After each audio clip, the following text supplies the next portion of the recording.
যারা প্রতিশোধ নেওয়ার ক্ষমতা থাকার পরেও আমি রবকে খুশি করার জন্য হাসি মুখে ক্ষমা করে দেয়, মাফ করে দেয়, কোনো দাবি রাখে না। আল্লাহ বলে, বান্দা তুই দুনিয়াতে আমার উপর রাজি থেকে আয়, অভিযোগ করিস না, আফসোস করিস না, দুনিয়াবি কোনো ব্যাপারে আমার উপর নারাজ দেখায় মাথা ফাটাইস। তুই আমি রবের সিদ্ধান্ত থেকে কোন রকম খুশি থেকে তুই কবরে ঈমানটা নিয়ে আয়। তুই দুনিয়াতে আমার উপর খুশি থাকবি, আমি রব বিনা হিসেবে হাসরে তোর উপর খুশি হয়ে যাব। আর জান্নাত তার জন্যই যার উপর আমি রব খুশি হব। বলেন না সুবহানাল্লাহ। আল্লাহ আমার জন্য কি ভালো তুমি জানো। আমি আমার মনের চাওয়াকে গুরুত্ব দিচ্ছি না, আমি তোমার উপর ছেড়ে দিয়েছি, কারণ আমি জানি আমার সবচাইতে বড় ওয়াকিল তুমি আল্লাহ। আমার সব চাওয়া পাওয়া স্বপ্ন সবকিছু আমি তোমার মর্জির উপর ছেড়ে দিয়েছি। আল্লাহ তুমি আমাকে দান করিও, সেই দানটা আসা পর্যন্ত আমাকে একটু সবর করার মতো ধৈর্য ধারণ করার তৌফিক দিও। আল্লাহ তাআলা প্রিয় যাদেরকে ভালোবাসেন কিংবা যাদেরকে ভালোবাসতে চান, যাদেরকে কল্যাণে আনতে চান, যাদেরকে জান্নাত দিতে চান, তাদেরকে আল্লাহ দুনিয়াতে পরীক্ষা মুসিবতে ফেলে। তার কারণ কি? যদি তার গুনাহ থাকে, এই মুসিবত কষ্টের ধৈর্যের কারণে আল্লাহ ওনার গুনাহ মাফ করে দেন। সুবহানাল্লাহ। যখন উনি সেই রকম কষ্টে থাকতে থাকতে গুনাহ মাফ হয়ে যায়, এখন তার গুনাহ মাফ হওয়ার সুযোগ নেই, যেহেতু গুনাহই নাই, তখন আল্লাহ তাআলা ওনার মর্যাদা বাড়াইতে থাকেন, মর্যাদা বাড়াইতে থাকেন, সম্মান বাড়াইতে থাকেন, ইজ্জত বাড়াইতে থাকেন, ওনার ভ্যালু বাড়াইতে থাকেন, ওনার স্তর বাড়াই দিতে থাকেন। সুবহানাল্লাহ।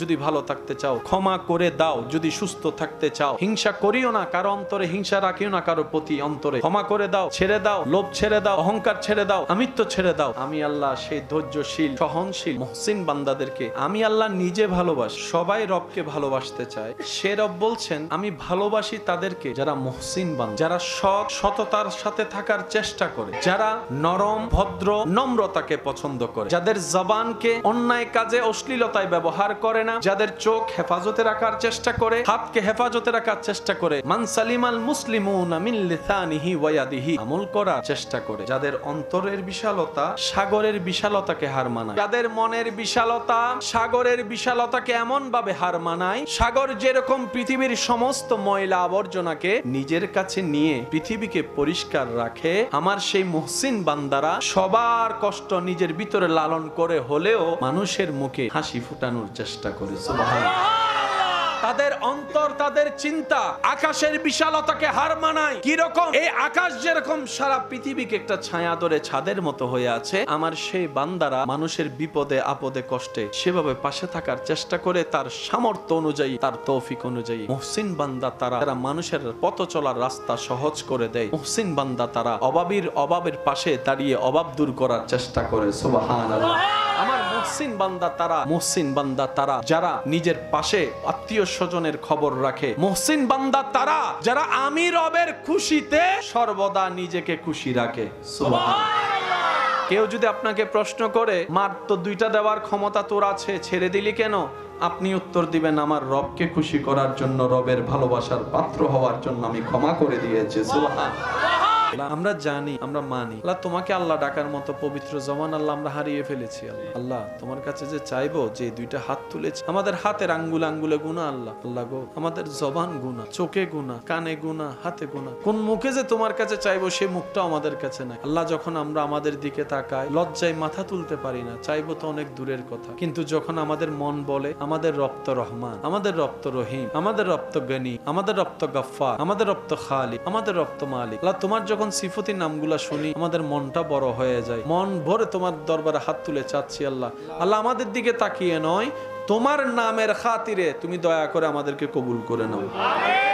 আমরা অনেক সময় বলি আল্লাহর কাছে এত দোয়া করি, আল্লাহ আমার দোয়া কবুল করে না, আল্লাহর কাছে চাই আল্লাহ দেয় না। মনে রাখবেন, মুসলমানের দোয়া কখনো বিফলে যায় না। আপনি কোন একটা দোয়া করেছেন কার কাছে?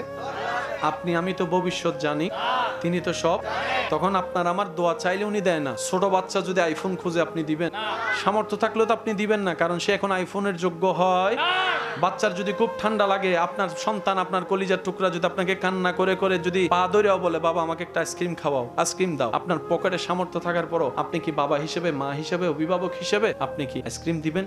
তো অনেক সময় না দেওয়াটা কল্যাণের হয়। আমাদের কোনো চাওয়া যদি কবুল না হয়, বুঝবেন এখানে আমাদের জন্য কল্যাণ আর কল্যাণ আছে। সেজন্য আল্লাহ তাআলা আমাদেরকে দিচ্ছেন। হয়তো এখন কল্যাণ নয় তাই দিচ্ছে না, পরে দিবেন। আবার হয়তো আজীবনের জন্য কল্যাণ নয় সেজন্যই দিচ্ছে না। আমরা অনেক সময় নিজের বিপদ নিজে ডাকি। কল্যাণ না যেন আল্লাহর কাছে চাইতে চাইতে চাইতে চাইতে চাইতে চাইতে একদম চোখের পানি সব শেষ, তখন আল্লাহ পাক বলে যাচ্ছে দদল এই যে দেয় আমরা পাই, শেষ পর্যন্ত ওই মানুষটাই ভালোবাসার প্রিয় মানুষটা একসময় বিষের মানুষ হয়ে যায়। তারপরে বলে যে তোরে বিয়া করে আমার জীবন। সেজন্য মসজিদে খুশি থাকতে হবে কার? হাদিসের মধ্যে এসেছে অনেক দোয়া কবুল না হওয়ার কারণে যারা ধৈর্য ধারণ করেছে, রবের হিকমত বুঝার চেষ্টা করেছে, অপেক্ষা করেছে, তাদেরকে হাসরে নিয়ে যাওয়ার পরে আল্লাহ তাআলা ওই দোয়া কবুল না হওয়ার কারণে, ধৈর্য ধরার কারণে এমন পুরস্কার দিবেন, ওই ব্যক্তি পুরস্কার পেয়ে শুধু আফসোস করবে, ইস দুনিয়াতে আমার একটা দোয়া কবুল না হতো, দুনিয়াতে যদি আমার একটা দোয়া কবুল না হতো, আজকে তো আমার নিয়ামত আরো বেশি হতো। সেজন্য মুমিন বান্দা কখনো লসে থাকে না, মুমিন বান্দা কখনো লসে থাকে না। মুমিন বান্দা এমন লাভবান, হাঁটলো সওয়াব, বসলো সওয়াব, ব্যবসা করলো সওয়াব, কাজ করলো সওয়াব, এমনকি ওযু করে ঘুমাইলো সওয়াব। লস বলতে কোনো শব্দ? রাস্তায় যাওয়ার পথে কারোর সাথে দেখা হলো, শুধু আপনি এতটুকু করলেন, হাসিটা মুখে রাখলেন, একটা সালাম দিলেন, আসসালামু আলাইকুম, উনি হাসি দিয়ে উত্তর দিলেন ওয়া আলাইকুম আসসালাম, জাস্ট আপনারা একটু স্বাভাবিক সাক্ষাৎ করেছেন, এদিকে গুনাহ মাফ হয়ে গেছে। এবার মুসাফাটা করলেন মুসাফার নিয়মে, দুইজনের হাত ছোটার আগেই গুনাহ মাফ। এত সুযোগ আল্লাহর কাউকে দেয় না, শুধু একমাত্র নবী রাহমাতুল লিল আলামিনের উম্মত হওয়ার তরে কুনতুম খায়রা উম্মত, আল্লাহ তাআলা আমাদেরকে সে শান, মান, ইজ্জত, মর্যাদা দান করেছে। এবার আমাদের পালা সে ইজ্জত, সম্মান, মান, মর্যাদা ধরে রেখে দুনিয়াতে এবং আখিরাতে ইজ্জত অর্জন করা। মনে রাখবেন আল্লাহর সিদ্ধান্ত বড় হিকমতওয়ালা, আল্লাহর হিকমত, সিদ্ধান্ত বুঝার মতো জ্ঞান, বুদ্ধি। আপনি ঠান্ডা মাথায় খেয়াল করলে দেখবেন আল্লাহ ভাঙ্গা জিনিসগুলোকে দিয়ে খুব সুন্দর করে জোড়া লাগায়, নতুন ভাবে জীবন দেয়। সেজন্য ভরসাটা কার উপর? নবীর প্রেম অন্তরে রেখে, আদব তাজিম অন্তরে রেখে আল্লাহর উপর চোখ বন্ধ করে বর্ষা। এতটুক বলবেন আমার আল্লাহ যা সিদ্ধান্ত নিবে আমি সেই বান্দা হিসেবে সেটার উপর রাজি থাকি, খুশি থাকি। আর কখনো না পাওয়া থাকবে, কখনো অপূর্ণতা থাকবে, আমরা তো ওই নগদে চাইয়া ফেলি, এখন দিতে হবে।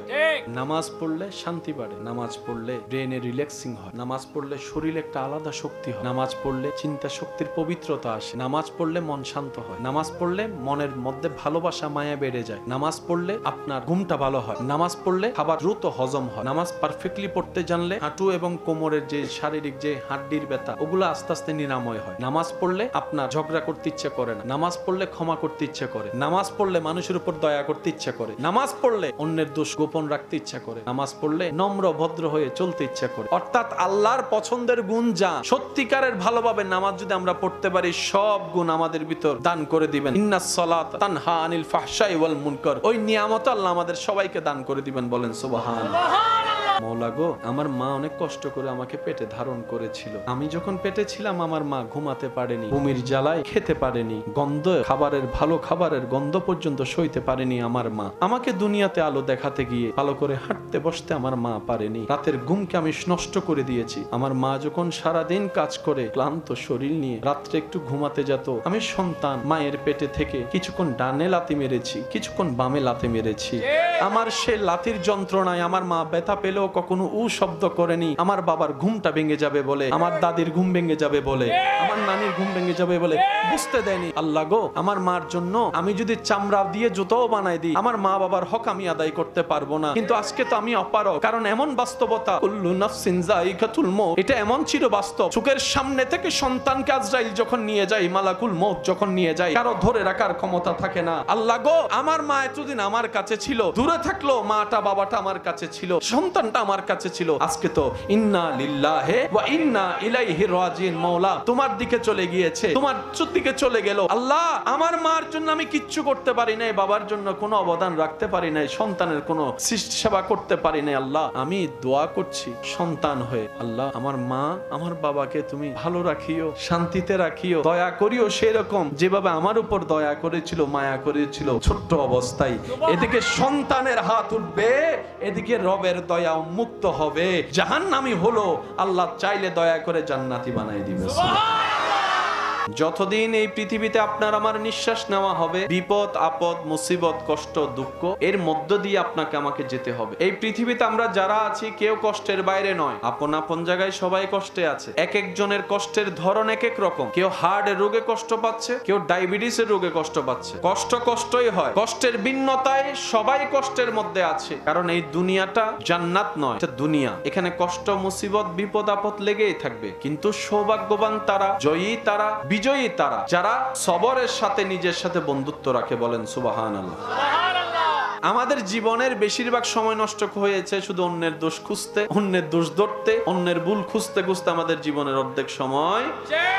নিজে যে কত বড় আসামি হয়ে বসে আছি, কত বড় পাপ রাজ্যের বাসিন্দা হয়ে বসে আছি, কত বড় পাপের গভীর সমুদ্রে আপনার আমার অবস্থান। কখনো তওবা করার ইচ্ছাটাও জাগেনি, তওবা করার কখনো সুযোগও হয়নি, কখনো অন্তর কেঁপে ওঠেনি যে আমিও তো একদিন রবের দরবারে কাঠগড়ায় আটকাই যাব। আমার তো পায়ের তলা থেকে মাথার চুল পর্যন্ত গুনার গুনাহ, গুনার গুনাহ, গুনার গুনাহ। আমি যদি অন্যের পিছনে না লেগে নিজের দোষগুলাকে খুঁজে খুঁজে অন্তর নরম করে রবের কাছে তওবা করতাম, আমার জীবনটাই সুন্দর হয়ে যেত, আখিরাতটাও সুন্দর হয়ে যেত। সুবহানাল্লাহ।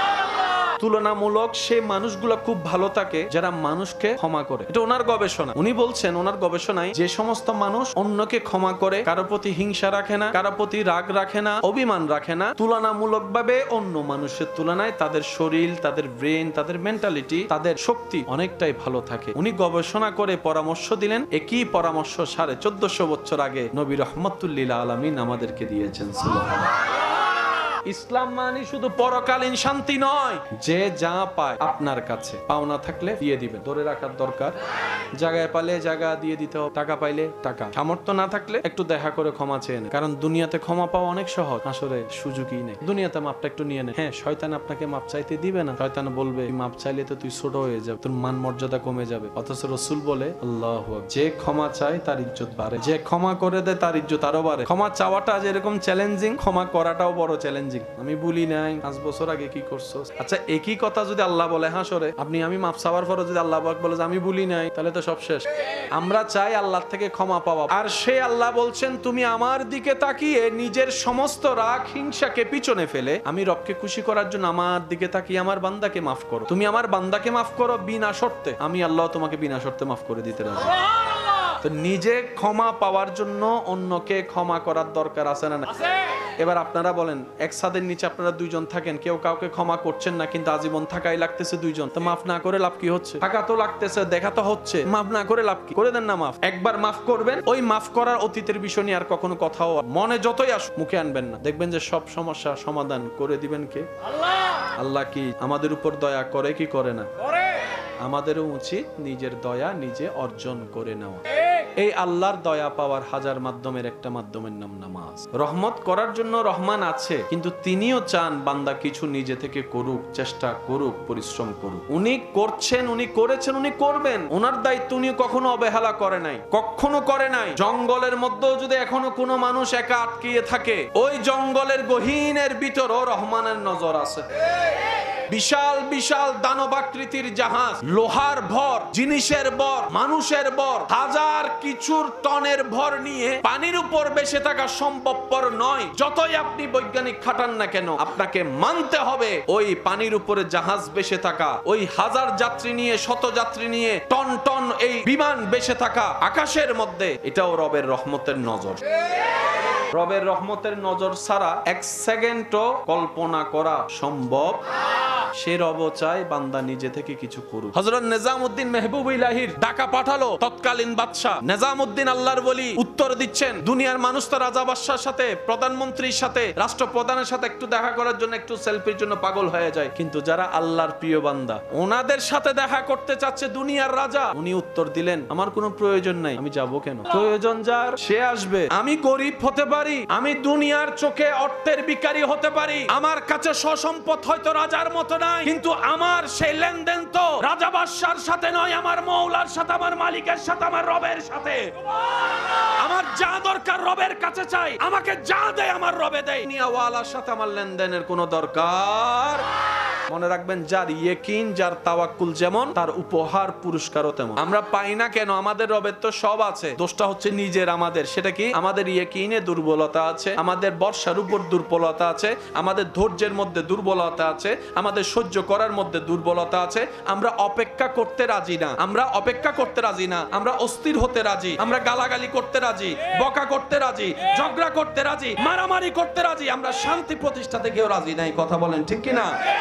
তো সফলতাকে আপনি এটা চিন্তা করবেন না দুনিয়া যেভাবে দেখায়। মুসলমানদের আসল সফলতা কি? কাদ আফলাহা মান যাক্কাহা। আল্লাহ তাআলা বলে যে ভিতর বাহিরকে পবিত্র করে ফেললো সেই সফল হয়ে গেল, সেই সফল হয়ে গেল। যার চিন্তা পরিষ্কার, যার নজর পরিষ্কার, যার জবান পরিষ্কার, যার হাত পরিষ্কার, যা পা পরিষ্কার, যার মন পরিষ্কার, তার ছোট্ট ছোট্ট নেক আমল ও হাসরের ময়দানে বিশাল আকারের সওয়াবের পাহাড় হয়ে যাবে।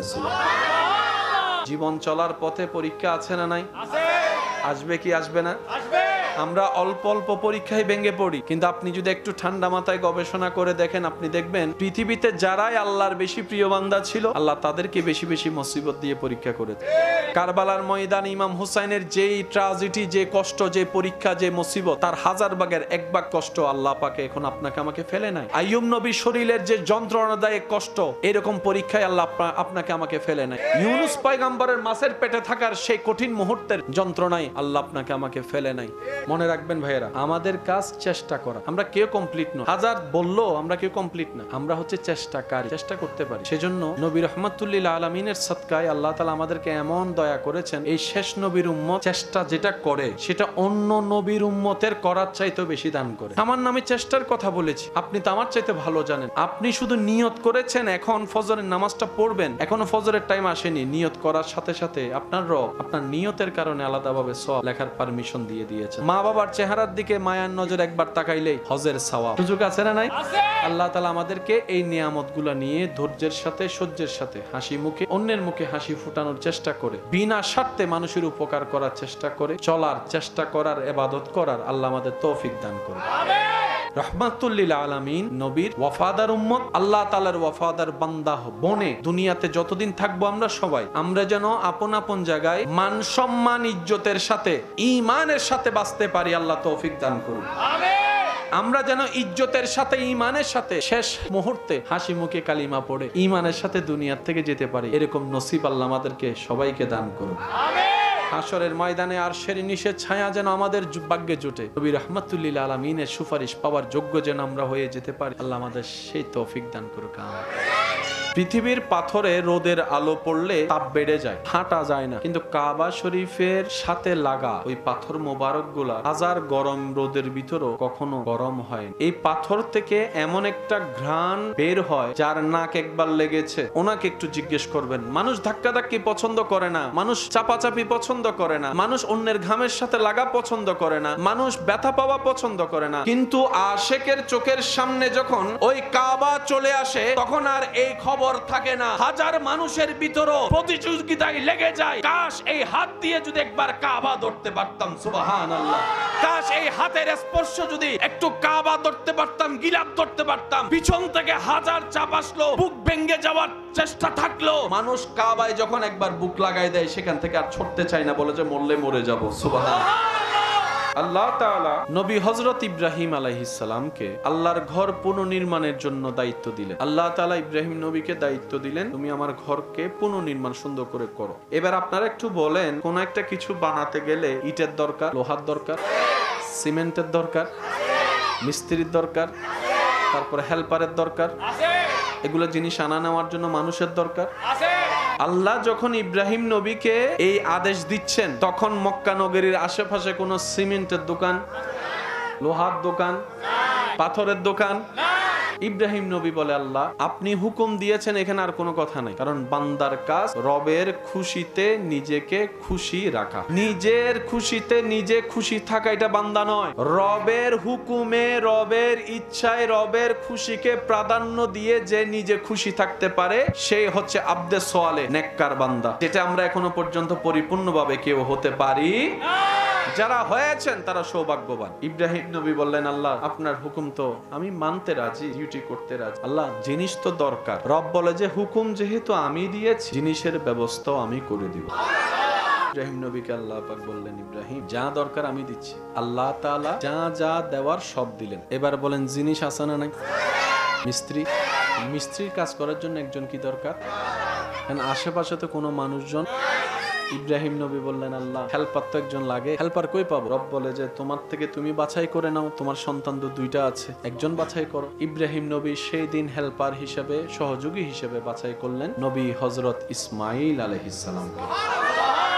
আল্লাহ তাআলা যখন দিলেন সবকিছু, ইব্রাহিম নবী বানানো শুরু করলেন। মসজিদের একটা ফাউন্ডেশন আছে, ফাউন্ডেশন আপনি কত তালা তুলবেন সেটার উপর নির্ভর করে ফাউন্ডেশন দিতে হয়। যদি 6 তালার ফাউন্ডেশন দেন, আপনি বানাবেন কয় তালা? 1 তালার লোডটা আপনি সেফ রাখবেন যাতে ওভারলোড না হয়। পৃথিবীর বুকে যত স্থাপনা বানানো হচ্ছে, যত বড় বড় সেতু বানানো হচ্ছে, যত বেশি বেশি বড় বড় স্ট্রাকচার বানানো হচ্ছে, সবকিছুর মেয়াদ হচ্ছে কত বছর? 100 বছর পরে সেটা আর মেয়াদে থাকে না। যা টিকলো টিকলো, যা টিকে না নাই। মনে রাখবেন, জেনে রাখবেন, কাবা এমন একটি ঘর যেখানে কোনো ফাউন্ডেশন নাই। পৃথিবীর একটা নিয়ম হচ্ছে নিচে যত বেস শক্ত, উপরের জিনিস তত মজবুত থাকে, টিকে থাকে। দেওয়ালের ইট নম্বর আলাদা, সীমানার ইট নম্বর আলাদা। এমনি সীমানার মধ্যে 3 নম্বর ইট দিও, রাস্তার মধ্যে 1 নম্বরের জায়গায় 3 নম্বর দিও, কিন্তু নিজের ঘরে যেটা দেওয়াল দেয় টাইম কয় বছর? মজবুত স্থাপনা যদি হয় টাইম 100 বছর। এটাই হচ্ছে ইঞ্জিনিয়ারদের পরামর্শ। ভূমিকম্প যত আসে তত আপনার সেই স্থাপনা দুর্বল হতে থাকে। সেজন্য জাপানি ঘর যারা নির্মাণ করে তাদের স্ট্রাকচার আলাদা। বাংলাদেশও এখন ভূমিকম্পের মাত্রা বেড়ে যাচ্ছে, সেজন্য বারবার শোনা হচ্ছে রাজধানী ঢাকার মধ্যে বেশিরভাগ ঘর এখন রিস্কের মধ্যে পড়ে আছে। বানানোর সময় বানায় ফেলেছে, এই ভূমিকম্পের কথা চিন্তা করে নাই। আগে ভূমিকম্প হতো 3 মাত্রা 4 মাত্রা, এখন হয় 5 6 7 মাত্রা 8 মাত্রা। দিন দিন রিস্ক বেড়ে যাচ্ছে। এই পৃথিবীর বুকে কত হাজার ভূমিকম্প হয়েছে, কত কিছুর পরিবর্তন হয়েছে, হাজার হাজার বছর চলে গিয়েছে, কাবা এখনো আপন জায়গায় সসম্মানে দাঁড়িয়ে আছে। নিচে কোনো ফাউন্ডেশন, কাবার মধ্যে কোনো রড। ইব্রাহিম নবী আল্লাহর হুকুমে কাজ শুরু করলেন। সব দিয়েছেন কে? এবার আপনারা একটু সিদ্ধান্ত নিয়ে বলেন, বানানো আগে নাকি ডিজাইন আগে? ডিজাইন দেওয়ার পরেই তো বানানো। না হলে এদিকে জানালা হলো কেন, এদিকে বাইরে হইলে কেন?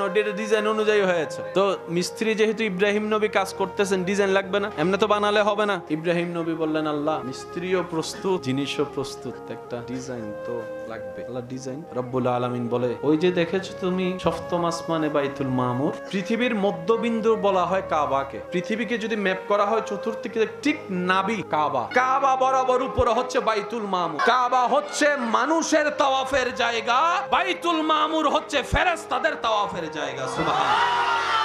ইব্রাহিম নবী আল্লাহর দেওয়া সিস্টেমে বানানো শুরু করলেন। এবার হাত যতটুক যায় ততটুকু কেন তুলবে। এর উপরে যদি তুলতে হয় লাগবে কি সিঁড়ি, না হয় কেরাং, যা যা লাগে আর কি। ওখানে সিঁড়ি, গাড়ি, কেরাং, লিফট।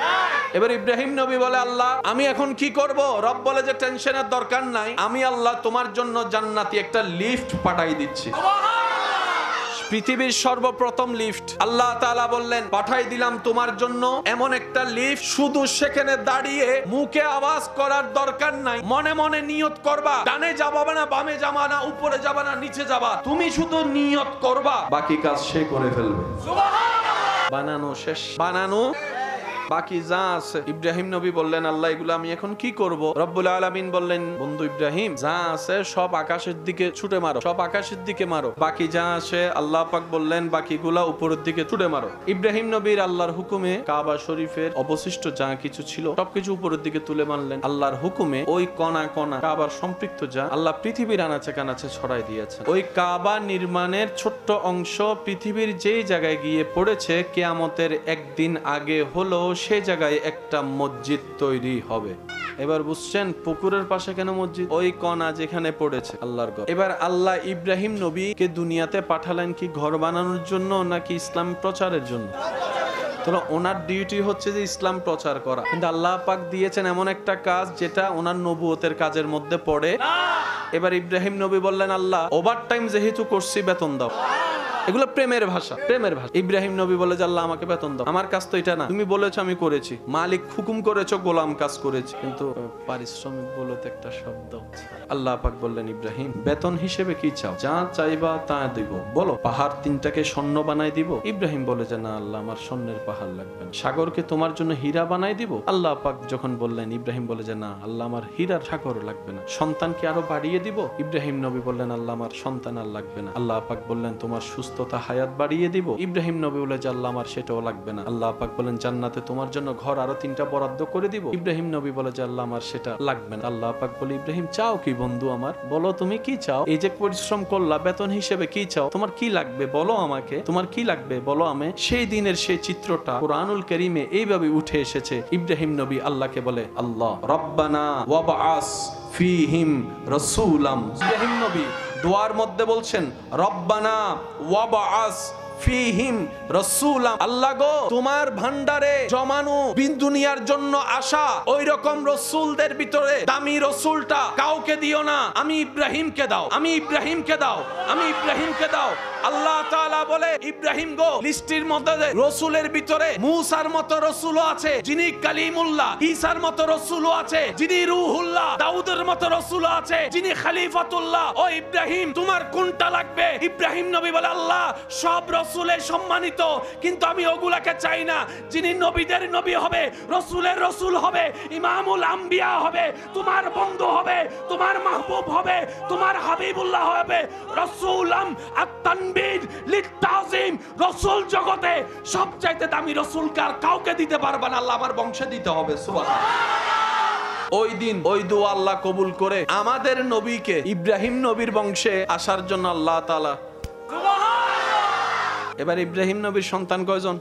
একজন ইসমাইল নবী, একজন ইসহাক নবী। আসলে তো দুজনের একজনের মাধ্যমে আসতে হবে, কারণ দুইজনেই তো দাবিদার। কারণ চেয়েছেন ইব্রাহিম নবী, পেয়েছেন ইব্রাহিম নবী, দুজন এসেছেন ইব্রাহিম নবী থেকে, দুজনে তো হকদার। এবার আল্লাহ পাক বলে ইসহাককে দিব না, ইসমাইলকে দিব। আল্লাহ কেন? বলে যে তুমি দোয়া করার সময় ইসমাইল তোমার পাশে ছিল, কাবা নির্মাণের সময় ইসমাইল তোমার পাশে ছিল, খেদমতের সময় ইসমাইল তোমার পাশে ছিল। সেজন্যই তো বলা হয় সৎসঙ্গ থাকাটা ভাগ্যের লক্ষণ। যখন আল্লাহ নেককারকে ক্ষমা করে, নেককার পাশে থাকলে বদকারও মাপ পেয়ে যায়। সুবহানাল্লাহ। ইসমাইল যেহেতু পাশে, ইসমাইলের বংশে দিয়ে আমি আল্লাহ। সেজন্য ইসমাইল নবী থেকে শুরু করে আমাদের নবী পর্যন্ত অনেকজন এসেছে পৃথিবীতে, কিন্তু একজনও নবী আসে নাই। দোয়া করেছেন নবী ইব্রাহিম আলাইহিস সালাম, ওনার সন্তান ইসমাইল আলাইহিস সালাম। কার জন্য? আমাদের নবীকে পাওয়ার জন্য। আমাদের নবীকে আল্লাহ পাঠিয়েছেন সে বংশে যে বংশের পূর্বপুরুষে আছেন হযরত ইসমাইল হয়ে ইব্রাহিম নবী। তো ইসমাইল নবী থেকে আমাদের নবী পর্যন্ত মাঝখানে কেউ আসে নাই, অনেকজন আসছে। বান্দা এসেছে, নবী আসে নাই, শুধু একজন এসেছে। হায় হায় হায় সুবহান। ইসমাইল নবীর বংশে একটা মাত্র নবী এসেছে, এই একজনেই সবার উপর বাড়ি। ঈসা নবী এসেছেন ইসহাক নবীর বংশে, মুসা নবী এসেছেন ইসহাক নবীর বংশে। আরো ইসহাক নবী থেকে শুরু করে, ঈসা নবী থেকে শুরু করে ইসহাক নবী পর্যন্ত অনেক নবী, অনেকজন এসেছেন, অনেকজন এসেছেন। অনেক সময় একই সময় দুইজনও এসেছেন, দুইজনও ছিলেন। কিন্তু ইসমাইল নবী থেকে আমাদের নবী পর্যন্ত কোন নবী রাসূলকে আল্লাহ পাঠায় নাই। ওই ভাইয়ের বংশে পাঠাচ্ছে। ইসমাইল নবী বলে আল্লাহ আমার বংশ দিয়ে কাউকে পাঠাবো না, আমার ভাইয়ের বংশ থেকে সব, এদিকে নবী, ওদিকে নবী, এদিকে রাসূল, ওদিকে নবী, এদিকে কিতাবওয়ালা, ওদিকে সহিফাওয়ালা, ওদিকে মুআজিজাওয়ালা। আল্লাহ আমার বংশ তো আন্ধার হয়ে যাচ্ছে, আমার বংশ আন্ধার হয়ে যাচ্ছে। আল্লাহ পাক বলে ইসমাইল সবর করো, এমন একজনকে পাঠাবো যে একজনকে ওয়াইজ আখাযাল্লাহু মিসাকান নবিয়্যিন, ওই ঈসা থেকে শুরু করে আদম পর্যন্ত সমস্ত নবী রাসূলগণ যেই নবীকে ইমাম মানে, যেই নবীকে অনুসরণ করে, ইমাম মানে, নবী মানে, ওনাকে পাঠাবো। ভাগ্য গুণে সেই নবীর উম্মতের খাতায় আপনার আর আমার মতো গুনাহগারের নাম লেখা। জান্নাত সবারই চাও, কিন্তু পাওয়ার ক্ষেত্রে যদি অগ্রাধিকার এবং সবচেয়ে সহজ সুযোগ আপনি তালাশ করেন, আপনি দেখবেন আল্লাহ তাআলা জান্নাত পাওয়ার ক্ষেত্রে সবচাইতে ইজি এবং সহজ করে দিয়েছেন নবী রাহমাতুল লিল আলামিনের উম্মতকে। আপনার আমার জন্য জান্নাত পাওয়া সবচেয়ে ইজি করে দিয়েছেন আল্লাহ, দয়া করে। কিন্তু আমরা বোকা, আমরা এমন অবহেলা করি যে ওই ফ্রি জিনিসের আসলে দাম থাকে না। আমাদের হায়াত কি 1000-1500 বছরের কোনো সুযোগ আছে? আমাদের হায়াত একদম সংক্ষিপ্ত। একটু চোখ বন্ধ করে খেয়াল করলেই আপনার চোখে ভেসে উঠবে সেই স্কুল জীবনের কথা। ক্লাস 5, 6, 7, 8 ক্লাস করার কথা আপনার চোখে ভাসবে। যখন চোখ খুলে আয়নাতে নিজেকে দেখবেন আপনার দাড়ি উঠে গেছে, বয়স হয়ে গেছে, আপনি এখন কলেজ ভার্সিটিতে বসে আছেন, কিংবা বাচ্চার বাপ হয়ে গেছেন, মা হয়ে গেছে। সময় যে এত দ্রুত বিদায় নিচ্ছে, সপ্তাহের শুক্রবার খেয়াল করলে ভালো করে বোঝা যায়। এই কিছুদিন আগে শুক্রবারে জুমার নামাজ পড়েছি, আবার কালকে আবার শুক্রবার। প্রত্যেক সপ্তাহ শুক্রবার কত দ্রুত গতিতে আসতে আসতেছে আমাদের কাছে, তার মানে হায়াত শেষ হয়ে যাচ্ছে। যে দুই একজন আমাকে ভালোবাসেন, আবদার করে একটা কথা বলবো, পারলে একটু রাখার চেষ্টা করবেন। সেটা হচ্ছে আপনারা আমরা সবাই যেন একটু চেষ্টা করি রাতে ঘুমানোর আগে অজু করার চেষ্টা করব, বলি ইনশাআল্লাহ। রাতে ঘুমানোর আগে কষ্ট করে একটু অজু করে নিব, অজু করে শুয়ে কাজকর্ম সব শেষ করে ঘুম যখন আসবে এর আগে আল্লাহর কাছে নিজের জন্য, নিজের গুনার জন্য তওবা করব। আল্লাহর দিকে তাকায় সবাইকে মাফ করে দিব। কয়টা কাজ? দুইটা। প্রথমে অজু, তারপর নিজের জন্য ক্ষমা, তারপর অন্যকে ক্ষমা।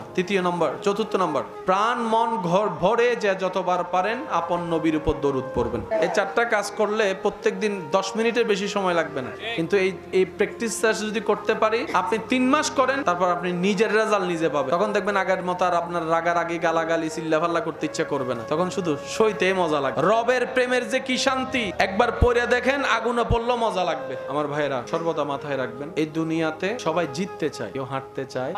আমরা জিতা মনে করি গোল্ডেন এ প্লাস পাইছি, জিতে গেছি। আচ্ছা, আপনি এসএসসি তে গোল্ডেন এ প্লাস পেলেন, ইন্টারে গিয়ে আপনি এ মাইনাস পাইলেন, এবার কি জিতা আছে নাকি হারা?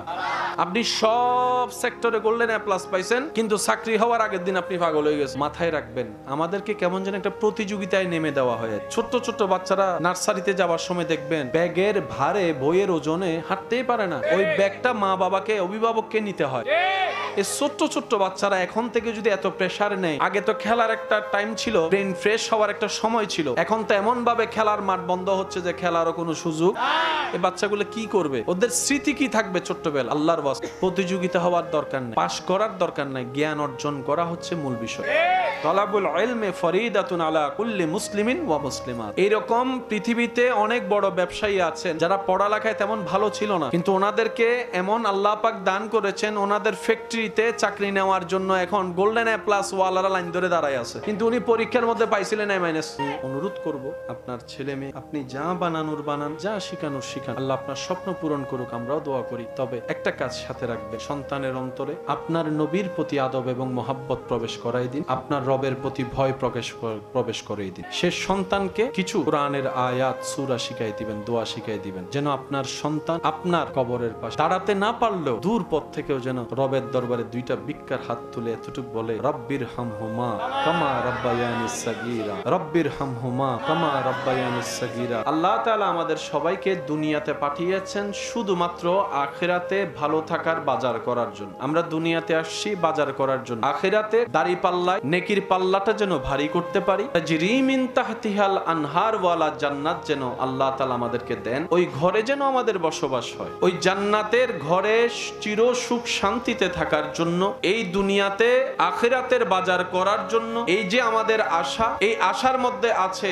জীবনের প্রতিটা ক্ষণে ক্ষণে ভিন্ন ভিন্ন রূপে কিছু কিছু পরীক্ষা, যন্ত্রণা আপনার আমার জন্য অপেক্ষা করছে। পৃথিবীর সর্বপ্রথম মসজিদ মক্কাতুল মুকাররমা, প্রথম ঘর কাবা। আপনারা আমরা যখন মসজিদে গিয়ে নামাজ পড়ি তখন কাতার কি করতে হয়? সোজা করতে হয়। পৃথিবীর সব মসজিদ থেকে কিংবা মসজিদের বাহির থেকে যারা যেখানেই নামাজ পড়ে, তারা কোন জিনিসটাকে সামনে রেখে নামাজ পড়ে? ইলা জেহেতিল কাবাতিশ শরীফাত। এদিকে যারা আছে মুখ এদিকে, এদিকে যারা আছে মুখ এদিকে, এদিকে যারা আছে এদিকে, ওদিকে যারা আছে এদিকে। শর্ত হচ্ছে একটাই, যেখান থেকে পড়ো কাবা যেন থাকে সামনে। কাবাকে যদি সামনে থেকে সরানো হয়, নামাজির নামাজ, রুকুকারীর রুকু, সিজদাকারীর সিজদা, শেষ, আগে কাবা। সারা বিশ্বে প্রত্যেকটা মসজিদে কিংবা যেখানে যাই বলে যে কাতার সোজা করুন, কিন্তু যে কাবাকে সামনে রেখে আপনার আমার নামাজ পড়া, যারা গিয়েছেন তারা দেখেছেন, যারা যাবেন তাদের দেখার সৌভাগ্য হবে। কাবা শরীফের সামনে যখন নামাজ আদায় করে তখন আর কাতার সোজা করে না, সব জায়গায় করে কাঁধে কাঁধ মিলায়।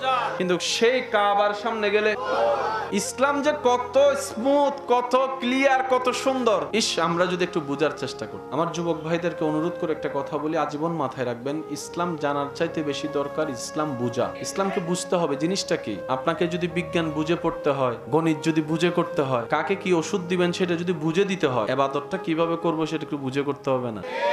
আল্লাহকে এমনি হঠাৎ করে দিয়ে দিলেন, বিষয়টা তো তেমন না। আল্লাহ তো সবকিছু সাজিয়ে দিয়েছেন পারফেক্টলি ভাবে। ইন্নাদ-দীনা ইনদাল্লাহিল ইসলাম। জেনে রাখবেন, মনে রাখবেন, ইসলামের শুরু থেকে শেষ, ডানে থেকে বামে, টোটাল সেক্টরটা স্বয়ং আল্লাহ নিজেই সাজিয়ে দিয়েছেন। সুবহানাল্লাহ। উনি বুঝে শুনে জেনে সাজিয়ে দিয়েছেন যাতে কিয়ামত পর্যন্ত সেটা সসম্মানে টিকে থাকে। ব্যর্থতা আমাদের, কমতি আমাদের, দোষ আমাদের। আমরা যারা মুসলমান নাম ব্যবহার করে চলি, দোষ থাকলে আমাদের আছে, ভুল থাকলে আমাদের আছে, কমতি থাকলে আমাদের আছে। সব মুসলমান ভাই বোন আমার সাথে কথায় একমত হয়ে বলবেন, আমাদের ইসলামের মধ্যে বিন্দু পরিমাণ কোনো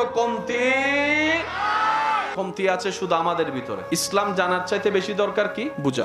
আমরা মুসলমান, আমাদের হাঁটার একটা ইজ্জত আছে, আমাদের বসার একটা ইজ্জত আছে, আমাদের যাওয়ার একটা ইজ্জত আছে। মুসলমান হচ্ছে সত্যিকার মুসলমান, আমাদের মতো মুসলমানের কথা বলছি না, সত্যিকার আল্লাহ এবং রসুলের প্রিয় মুসলমান হচ্ছে পৃথিবীর সবচাইতে স্ট্যান্ডার্ড। ওনাদের স্ট্যান্ডার্ড লেভেল ভিআইপি কো হার মানায়। খাবানেওয়ালা কে? দেনেওয়ালা কে? দিয়েছেন কে? দিচ্ছেন কে? দিবেন কে? পানির ভিতর থেকেও রিজিক দেন কে? আকাশ থেকে রিজিক ফেলেন কে? জমিন থেকে রিজিক তুলেন কে? মার পেটে খাওয়াইছেন কে? দাঁত ছাড়া বুড়া মানুষরে খাওয়ায় কে? ওই আল্লাহ আছে না নাই? দেখে কি দেখে না? দিতে পারে কি পারে না? সেই ঈমান বিশ্বাস আছে না নাই? যে বান্দার অন্তরে ওই রবের প্রতি ঈমান আকীদা বিশ্বাস থাকবে, তার দুই নম্বরই করে বাঁচতে হবে না, সে সততায় থাকবে, গায়েব থেকে রিজিক আল্লাহই ব্যবস্থা করে দিবেন। সুবহানাল্লাহ। আল্লাহ, আমার অনেক ভাই বোন না বুঝে সুদের সাথে লেগে আজকে বেশি পস্তাচ্ছে। দুনিয়ার সুদের সাথে লেগে লাভ হবে মনে করে এখন দেখতেছে ক্ষতি আর ক্ষতি। আগে যা ছিল এখন সেটাও নাই, স্বর্ণ দললে ছাই হয়ে যাচ্ছে। আল্লাহ, আমার কোনো ভাই বোন যদি সুদের জগৎ থেকে ফিরে আসতে চায় মন থেকে, তাদের পক্ষ হয়ে আমরা সবাই তোমার দরবারে দুইটা ভিক্ষার হাত তুলে দিয়েছি। আল্লাহ, আমার সেই ভাই বোন যদি সুদের জগৎ থেকে ফিরে আসতে চায়, তোমার গায়েবী খাজানা থেকে তাদেরকে এমন ভাবে দান করো যেন দুনিয়াতে যতদিন বাঁচবে সুদের সাথে আল্লাহ না হয়। আল্লাহ আল্লাহ, যারা পড়ালেখায় আছেন আমার ভাই বোনেরা, পড়ালেখার মধ্যে যে জ্ঞান অর্জন করলে নিজের উপকার হবে, দেশের উপকার হবে এবং তোমার কুদরত চিনা যাবে, তোমার হাবিবের প্রেমে মশগুল হওয়া যাবে, ইবাদতে পাগল হওয়া যাবে, ওই জ্ঞান অর্জন করার সবাইকে তৌফিক দান করো। আল্লাহ, যার যে অভাব আছে তুমি দূর করে দাও। আল্লাহ, প্রত্যেকটা পরিবারে শান্তির ব্যবস্থা করে দাও। আল্লাহ, স্বামী স্ত্রীর ভিতরে বন্ধন মজবুত করে দাও। আল্লাহ, প্রতিটি স্বামীর অন্তরে স্ত্রীদের জন্য মায়া, মোহাব্বত, ভালোবাসার সৃষ্টি করে দাও। প্রতিটি স্ত্রীর অন্তরে স্বামীর জন্য ভক্তি, শ্রদ্ধা, সম্মান, মায়া, মোহাব্বত সৃষ্টি করে দাও। আল্লাহ, মা বাবার সাথে সন্তানের সম্পর্ককে মজবুত করে দাও। আল্লাহ, ভাই ভাইয়ের মধ্যে দূরত্ব মিটাইয়া দাও, ভাই বোনের মধ্যে দূরত্ব মিটাইয়া দাও। আল্লাহ, যত কারণে ভাই ভাই ঝগড়া করে দূরত্ব হয়ে, ভাই বোন রাগ করে দূরত্ব হয়ে আছে, আল্লাহ শয়তানের মুখে লাথি মেরে ভাই বোন মিলে যাওয়ার তৌফিক দান করো। আল্লাহ, আমাদের সিনাকে, অন্তরকে তোমার নূর দ্বারা ভরপুর করে দাও। আমাদের হৃদয়কে তোমার হাবিব রাহমাতুল লিল আলামিনের প্রেম দ্বারা ভরপুর করে দাও। আল্লাহ, আমাদের বাংলাদেশকে হেফাজত করো, আমাদের বাংলাদেশকে হেফাজত করো। আল্লাহ, আমাদের বাংলাদেশকে হেফাজত করো। আল্লাহ, যত প্রকার দুশমনী আছে দুশমনী থেকে তুমি হেফাজত করো। আল্লাহ, আমাদের দেশকে তুমি রক্ষা করো। যারা যারা দোয়া চেয়েছেন যার যার নামে, প্রত্যেকজনের নামে নামে দোয়া তুমি কবুল করো। শেষ বিদায় বেলায় আমরা যেন ঈমান নিয়ে হাসি মুখে কালিমা পড়ে যেতে পারি সে তৌফিক দান করো। আল্লাহ, তুমি ধৈর্য ধরলে পছন্দ করো, আমরা যেন ধৈর্য ধরতে পারি সে তৌফিক দান করো। ক্ষমা করে দিলে তুমি ভালোবাসো, তোমার ভালোবাসা পাওয়ার জন্য কোনো কারণ ছাড়া সবাইকে ভালোবাসা, মাফ করে দেওয়া তুমি তৌফিক দান করো। আল্লাহ, মনে না চাইলেও যেন মাফ করে দিতে পারি, শয়তানের মুখে আল্লাহ শয়তান থেকে যেন আমরা হেফাজত থাকতে পারি সে তৌফিক দান করো। যারা প্রতিশোধ নেওয়ার ক্ষমতা থাকার পরেও আমি রবকে খুশি করার জন্য হাসি মুখে ক্ষমা করে দেয়, মাফ করে দেয়, কোনো দাবি রাখে না, আল্লাহ বলে, বান্দা তুই দুনিয়াতে আমার উপর রাজি থেকে আয়, অভিযোগ করিস না, আফসোস করিস না, দুনিয়াবি কোনো ব্যাপারে আমার উপর নারাজ দেখায় মাথা ফাটাইস, তুই আমি রবের সিদ্ধান্ত থেকে কোন রকম খুশি থেকে তুই কবরে ঈমানটা নিয়ে আয়, তুই দুনিয়াতে আমার উপর খুশি থাকবি, আমি রব বিনা হিসেবে হাসরে তোর উপর খুশি হয়ে যাব। আর জান্নাত তার জন্যই যার উপর আমি রব খুশি হব। বলেন না সুবহানাল্লাহ। আল্লাহ, আমার জন্য কি ভালো তুমি জানো, আমি আমার মনের চাওয়াকে গুরুত্ব দিচ্ছি না, আমি তোমার উপর ছেড়ে দিয়েছি, কারণ আমি জানি আমার সবচাইতে বড় ওয়াকিল তুমি আল্লাহ। আমার সব চাওয়া পাওয়া, স্বপ্ন, সবকিছু আমি তোমার মর্জির উপর ছেড়ে দিয়েছি। আল্লাহ, তুমি আমাকে দান করিও, সেই দানটা আসা পর্যন্ত আমাকে একটু সবর করার মতো ধৈর্য ধারণ করার তৌফিক দিও। আল্লাহ তাআলা প্রিয় যাদেরকে ভালোবাসেন কিংবা যাদেরকে ভালোবাসতে চান, যাদেরকে কল্যাণে আনতে চান, যাদেরকে জান্নাত দিতে চান, তাদেরকে আল্লাহ দুনিয়াতে পরীক্ষা মুসিবতে ফেলে। তার কারণ কি? যদি তার গুনাহ থাকে, এই মুসিবত কষ্টের ধৈর্যের কারণে আল্লাহ ওনার গুনাহ মাফ করে দেন। সুবহানাল্লাহ। যখন উনি সেই রকম কষ্টে থাকতে থাকতে গুনাহ মাফ হয়ে যায়, এখন তার গুনাহ মাফ হওয়ার সুযোগ নেই, যেহেতু গুনাহই নাই, তখন আল্লাহ তাআলা ওনার মর্যাদা বাড়াইতে থাকেন, মর্যাদা বাড়াইতে থাকেন, সম্মান বাড়াইতে থাকেন, ইজ্জত বাড়াইতে থাকেন, ওনার ভ্যালু বাড়াইতে থাকেন, ওনার স্তর বাড়াই দিতে থাকেন। সুবহানাল্লাহ। যদি ভালো থাকতে চাও ক্ষমা করে দাও, যদি সুস্থ থাকতে চাও হিংসা করিও না, কারো অন্তরে হিংসা রাখিও না, কারো প্রতি অন্তরে ক্ষমা করে দাও, ছেড়ে দাও, লোভ ছেড়ে দাও, অহংকার ছেড়ে দাও, আমিত্ব ছেড়ে দাও। আমি আল্লাহ সেই ধৈর্যশীল সহনশীল মুহসিন বান্দাদেরকে আমি আল্লাহ নিজে ভালোবাসি। সবাই রবকে ভালোবাসতে চায়, সে রব বলছেন আমি ভালোবাসি তাদেরকে যারা মুহসিন বান্দা, যারা সৎ সততার সাথে থাকার চেষ্টা করে, যারা নরম ভদ্র নম্রতাকে পছন্দ করে, যাদের জবানকে অন্যায় কাজে অশ্লীলতায় ব্যবহার করে না, যাদের চোখ হেফাজতে রাখার চেষ্টা করে, হাতকে হেফাজতে রাখার চেষ্টা করে, মান সালিমাল মুসলিমুনা মিন লিসানিহি ওয়া ইয়াদিহি, আমল করার চেষ্টা করে, যাদের অন্তরের বিশালতা সাগরের বিশালতাকে হার মানায়, যাদের মনের বিশালতা সাগরের বিশালতাকে এমন ভাবে হার মানায়, সাগর যেরকম পৃথিবীর সমস্ত ময়লা আবর্জনাকে নিজের কাছে নিয়ে পৃথিবীকে পরিষ্কার রাখে, আমার সেই মুহসিন বান্দারা সবার কষ্ট নিজের ভিতরে লালন করে হলেও মানুষের মুখে হাসি ফুটানোর চেষ্টা করে। তাদের অন্তর তাদের চিন্তা আকাশের বিশালতাকে হার মানায়। কিরকম? এই আকাশ যেরকম সারা পৃথিবীকে একটা ছায়া ধরে ছাদের মতো হয়ে আছে, আমার সেই বান্দারা মানুষের বিপদে আপদে কষ্টে সেভাবে পাশে থাকার চেষ্টা করে তার সামর্থ্য অনুযায়ী, তার তৌফিক অনুযায়ী। মুহসিন বান্দা তারা যারা মানুষের পথ চলার রাস্তা সহজ করে দেয়। মুহসিন বান্দা তারা অভাবের পাশে দাঁড়িয়ে অভাব দূর করার চেষ্টা করে। সুবহানাল্লাহ। আমার মুহসিন বান্দা তারা যারা নিজের পাশে আত্মীয় স্বজনের খবর রাখে। মুহসিন বান্দা তারা যারা আমি রবের খুশিতে সর্বদা নিজেকে খুশি রাখে। সুবহানাল্লাহ। কেউ যদি আপনাকে প্রশ্ন করে মার তো দুইটা দেওয়ার ক্ষমতা তোর আছে, ছেড়ে দিলি কেন? আপনি উত্তর দিবেন আমার রবকে খুশি করার জন্য, রবের ভালোবাসার পাত্র হওয়ার জন্য আমি ক্ষমা করে দিয়েছি। সুবহানাল্লাহ। আমরা জানি, আমরা মানি আল্লাহ তোমাকে আল্লাহ ডাকার মতো পবিত্র জবান আল্লাহ আমরা হারিয়ে ফেলেছি। আল্লাহ তোমার কাছে যে চাইবো, যে দুইটা হাত তুলেছি, আমাদের হাতের আঙ্গুলে গুনাহ। আল্লাহ গো, আমাদের জবান গুনাহ, চোখে গুনাহ, কানে গুনাহ, হাতে গুনাহ। কোন মুখে যে তোমার কাছে চাইবো সে মুখটাও আমাদের কাছে নাই। আল্লাহ যখন আমরা আমাদের দিকে তাকাই লজ্জায় মাথা তুলতে পারি না, চাইবো তো অনেক দূরের কথা। কিন্তু যখন আমাদের মন বলে আমাদের রব তো রহমান, আমাদের রব তো রহিম, আমাদের রব তো গনি, আমাদের রব তো গফফার, আমাদের রব তো খালিক, আমাদের রব তো মালিক। আল্লাহ তোমার যখন সিফতি নামগুলা শুনি আমাদের মনটা বড় হয়ে যায়, মন ভরে তোমার দরবারে হাত তুলে চাচ্ছি আল্লাহ আমাদের দিকে তাকিয়ে নয়, তোমার নামের খাতিরে তুমি দয়া করে আমাদেরকে কবুল করে নাও। আমরা অনেক সময় বলি আল্লাহর কাছে এত দোয়া করি, আল্লাহ আমার দোয়া কবুল করে না, আল্লাহর কাছে চাই আল্লাহ দেয় না। মনে রাখবেন মুসলমানের দোয়া কখনো বিফলে যায় না। আপনি কোন একটা দোয়া করেছেন কার কাছে? আমি তো ভবিষ্যৎ জানি, তিনি তো সব। তখন আপনার আমার দোয়া চাইলে উনি দেয় না। ছোট বাচ্চা যদি আইফোন খুঁজে আপনি দিবেন? সামর্থ্য থাকলেও তো আপনি দিবেন না, কারণ সে এখন আইফোনের যোগ্য হয়।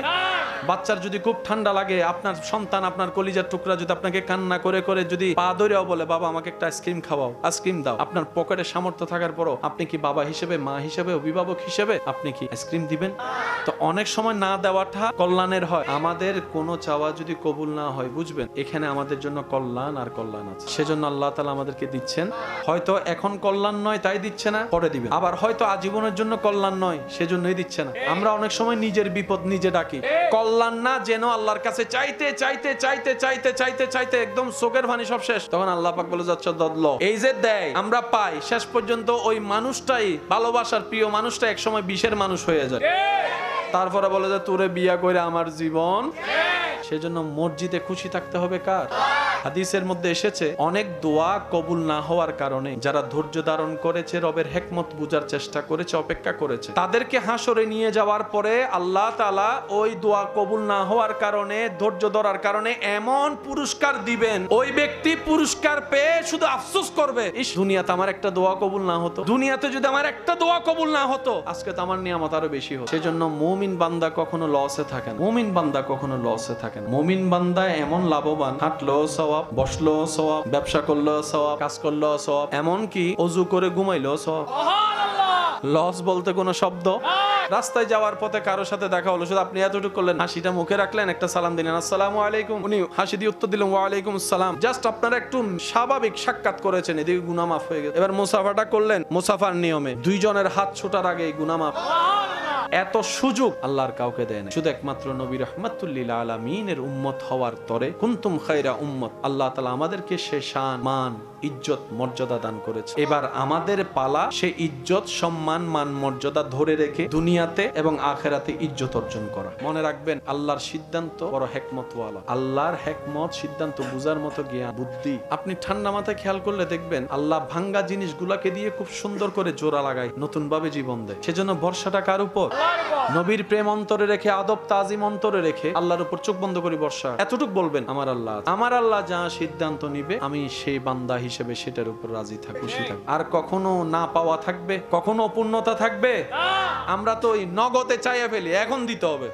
নামাজ পড়লে শান্তি বাড়ে, নামাজ পড়লে ব্রেনে রিল্যাক্সিং হয়, নামাজ পড়লে শরীরে একটা আলাদা শক্তি হয়, নামাজ পড়লে চিন্তা শক্তির পবিত্রতা আসে, নামাজ পড়লে মন শান্ত হয়, নামাজ পড়লে মনের মধ্যে ভালোবাসা, মায়া বেড়ে যায়, নামাজ পড়লে আপনার ঘুমটা ভালো হয়, নামাজ পড়লে খাবার দ্রুত হজম হয়, নামাজ পারফেক্টলি পড়তে জানলে হাঁটু এবং কোমরের যে শারীরিক যে হাড্ডির ব্যথা ওগুলো আস্তে আস্তে নিরাময় হয়, নামাজ পড়লে আপনার ঝগড়া করতে ইচ্ছে করে না, নামাজ পড়লে ক্ষমা করতে ইচ্ছে করে, নামাজ পড়লে মানুষের উপর দয়া করতে ইচ্ছা করে, নামাজ পড়লে অন্যের দোষ গোপন রাখতে ইচ্ছা করে, নামাজ পড়লে নম্র ভদ্র হয়ে চলতে ইচ্ছা করে। অর্থাৎ আল্লাহর পছন্দের গুণ যা, সত্যিকারের ভালোভাবে নামাজ যদি আমরা পড়তে পারি, সব গুণ আমাদের ভিতর দান করে দিবেন। ইন্নাস সালাত তানহা আনিল ফাহশাই ওয়াল মুনকার, ওই নিয়ামত আল্লাহ আমাদের সবাইকে দান করে দিবেন। বলেন সুবহানাল্লাহ।